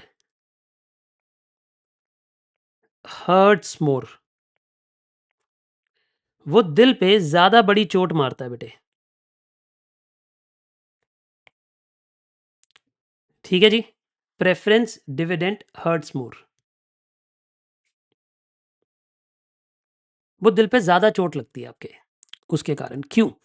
क्योंकि प्रेफ़रेंस डिविडेंड टैक्स के भी बर्डन को आपके ऊपर डाल देता है। ठीक है? इसका पहले फ़ॉर्मूला लिखो, फिर इसे समझाता हूँ। ऐसे लिखिए, इम्पैक्ट ऑफ प्रेफ़रेंस डिविडेंड। तो आप लिखोगे कि प्रेफ़रेंस डिविडेंड जब हम पे करते हैं किसी को, तो हमें उसे सोचना चाहिए बिफ़ोर टैक्स बनाकर। हम जब किसी को प्रेफ़रेंस डिविडेंड देते हैं, तो प्रेफ़रेंस डिविडेंड आफ्टर टैक्स होता है। याद है आपको प्रेफ़रेंस डिविडेंड कब होता है? Preference dividend is after tax, तो उसे डिवाइड बाय 1 माइनस टी करो ताकि वो बिफ़ोर टैक्स बन जाए, और तब हमें उतना बर्डन फ़ील होगा। तब हमें उतना बर्डन फ़ील होगा। अच्छा सर, यानी आप ये कह रहे हो प्रेफ़रेंस डिविडेंड को divide by 1 minus tax rate कर दें। हाँ, तो इतना बर्डन प्रेफ़रेंस डिविडेंड का फ़ील होता है। इतना बर्डन प्रेफ़रेंस डिविडेंड का फ़ील होता है। बहुत सारे बच्चों को ना ये कांसेप्ट कभी भी ज़िंदगी में समझ नहीं आता बेटे। आप अपने सीनियर से पूछ लेना। मुझसे पढ़ा हुआ बच्चा तो पक्का पता होगा, क्योंकि मैंने बहुत डिटेल में डिस्कस किया होता है। खुद कोई सेल्फ स्टडी वगैरह कर रहा हो ना, तो आधी बार तो मॉड्यूल में ये टॉपिक समझ ही नहीं आता कि ये क्या लिख गया वो। वो क्या बताना चाहता है? वो ये बताना चाहता है कि अगर हम प्रेफ़रेंस डिविडेंड किसी को 70 रुपीज़ दे रहे हैं, तो वो हमें फ़ील हो रहा है 100 रुपया। वो हमें फ़ील हो रहा है 100 रुपया। सर को क्यों 100 रुपया फ़ील हो रहा है? क्योंकि प्रेफ़रेंस डिविडेंड जो जा रहा है वो टैक्स के बाद जा रहा है। यानी उस पैसे पे टैक्स दे चुके हैं। तो वो हमें फ़ील कितने का हो रहा है? फ़ील हो रहा है 100 रुपए का। फ़ील हो रहा है वो हमें खर्चा 100 रुपए का, क्योंकि अगर मेरे पास 100 रुपए होते तब जाके मैं पहले 30 रुपए टैक्स देता, फिर 70 रुपीज़ का प्रेफ़रेंस डिविडेंड देता। देखो कहानी को सुनो, एग्ज़ाम्पल सुनो। इफ वी पे rupees 70 as preference dividend,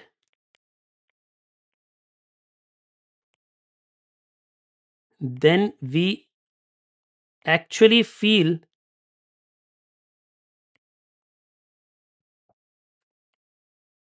expense as rupees 100। यानी अगर हम किसी को प्रेफ़रेंस डिविडेंड देते हैं 70 रुपीज़ का, तो वो हमें महसूस 100 रुपए का होता है। महसूस कितने का हुआ, वो मैटर करता है। महसूस कितने का हुआ, वो मैटर करता है। फ़ील कितना हुआ? देखो कैसे?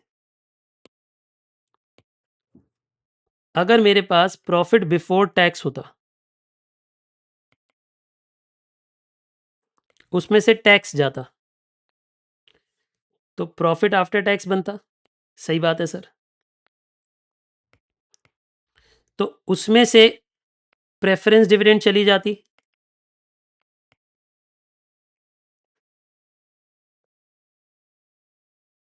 उसमें से प्रेफरेंस डिविडेंड चली जाती, तो जो बचता वो कुछ आगे प्रॉफिट होता हमारे पास, EAS होता। अब मेरी बात को समझना, अगर मैं किसी को 70 रुपीज दे रहा हूं,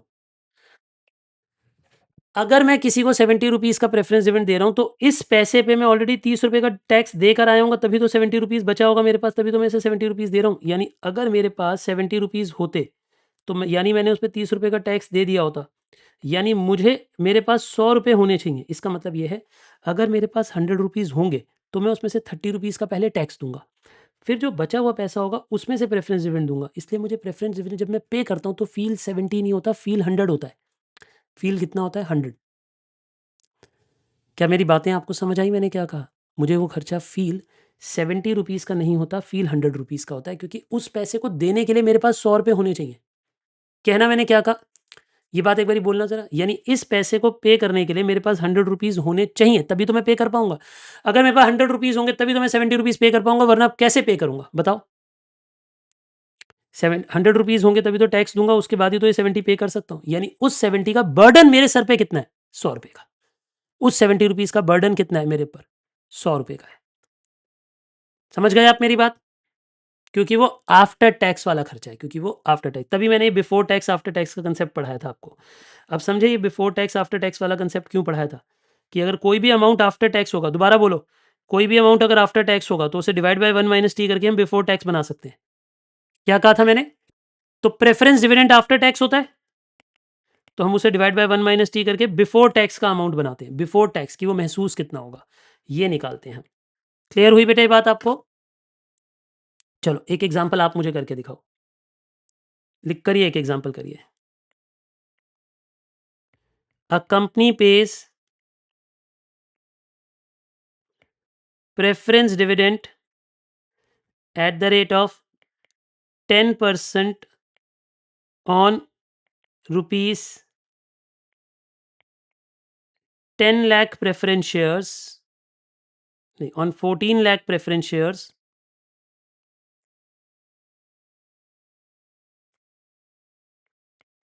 and it has 30% tax rate.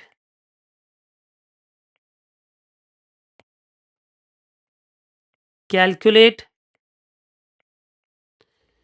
Actual burden of preference shares. आप मुझे बताइए आपके प्रेफरेंस शेयर्स का एक्चुअल बर्डन कितना है? आप मुझे बताइए कि आपके प्रेफरेंस शेयर्स का एक्चुअल बर्डन कितना है, यानी जो आप प्रेफरेंस शेयर पे कर रहे हैं उसका एक्चुअल बर्डन आपके ऊपर कितना है? आलोक ने कर भी लिया है, वेरी गुड आलोक। बाकी लोग भी करिए जरा, लिख के दिखाइए मुझे।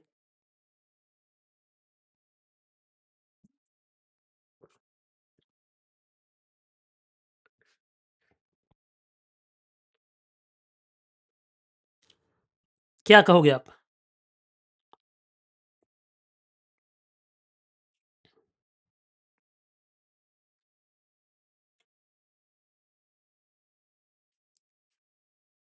देखिए,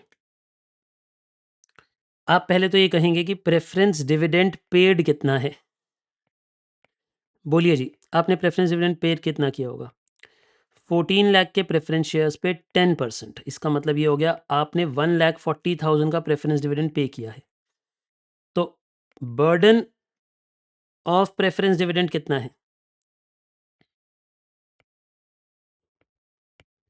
is equal to preference dividend upon 1 minus T. यानी 1,40,000 हमने दिया है, लेकिन ये आफ्टर टैक्स दिया है, इसलिए हमें ये फील कितना होगा? इसलिए हमें 1,40,000 फील होगा। असलियत में पूरे के पूरे 2 लाख रुपीस। असलियत में ये फील कितना होगा बेटे? असलियत में ये फील होगा पूरे के पूरे 2 लाख रुपीस। तो हमारा जो बर्डन ऑफ प्रेफरेंस डिविडेंड है वो पूरा 2 लाख है। आई होप सब बच्चों ने करेक्ट कर लिया था। आपको ये बात समझ आई कि प्रेफरेंस डिविडेंड जितना होता है उससे ज्यादा फील होता है। रिपीट करो, प्रेफरेंस डिविडेंड जितना पे करते हैं उससे ज्यादा फील होता है। क्यों? क्योंकि वो टैक्स के बाद पे हो रहा है। अच्छा, अगर वही टैक्स के पहले पे हो रहा होता तो बात अलग होती, फिर तो टैक्स बेनिफिट मिल जाता ना उसपे। फिर तो उसपे टैक्स बेनिफिट मिल जाता जैसे इंटरेस्ट पे मिलता है। ठीक है ना? जैसे मैंने कहा अंबानी ने अपनी गाड़ी में पेट्रोल डलवाया, तो उनके लिए वो खर्चा हो गया, खर्चा हो गया तो उनको टैक्स कम हो जाएगा उतना, उतना टैक्स उनके लिए कम हो जाएगा। समझ आ गई आपको ये बात? उस पैसे पे। चलो घबराओ नहीं, आज हमारी अभी खाली वार्म अप क्लास है। पहली 1-2 क्लास में तो आपका माइंड सेट होगा, फिर में आपको थोड़ी-थोड़ी बेस बिल्डिंग होगी, उसके बाद चैप्टर स्टार्ट होता है, पहले बेस बिल्डिंग चलती है। तो एक क्लास आधी क्लास अभी और बेस बिल्डिंग चलेगी, उसके बाद हम धीरे-धीरे लिवरेज के कांसेप्ट्स की तरफ बढ़ेंगे, ठीक है? यहाँ तक की बातें क्लियर हैं आपको सबको? थम्स अप करिए, बोलिए। बहुत बढ़िया, शाबाश मेरे बच्चे। आप इतना अच्छे से पढ़ लीजिएगा, मैं आपको मिलूँगा कल एक नई क्लास में, इसी चैप्टर को आगे कंटिन्यू करेंगे। अभी तो खैर चैप्टर स्टार्ट होगा तब बेसिकली, ठीक है? बाय-बाय। किसी का कोई सवाल है तो मुझसे पूछ सकते हैं, बाकी सबको बाय-बाय। चलिए जी।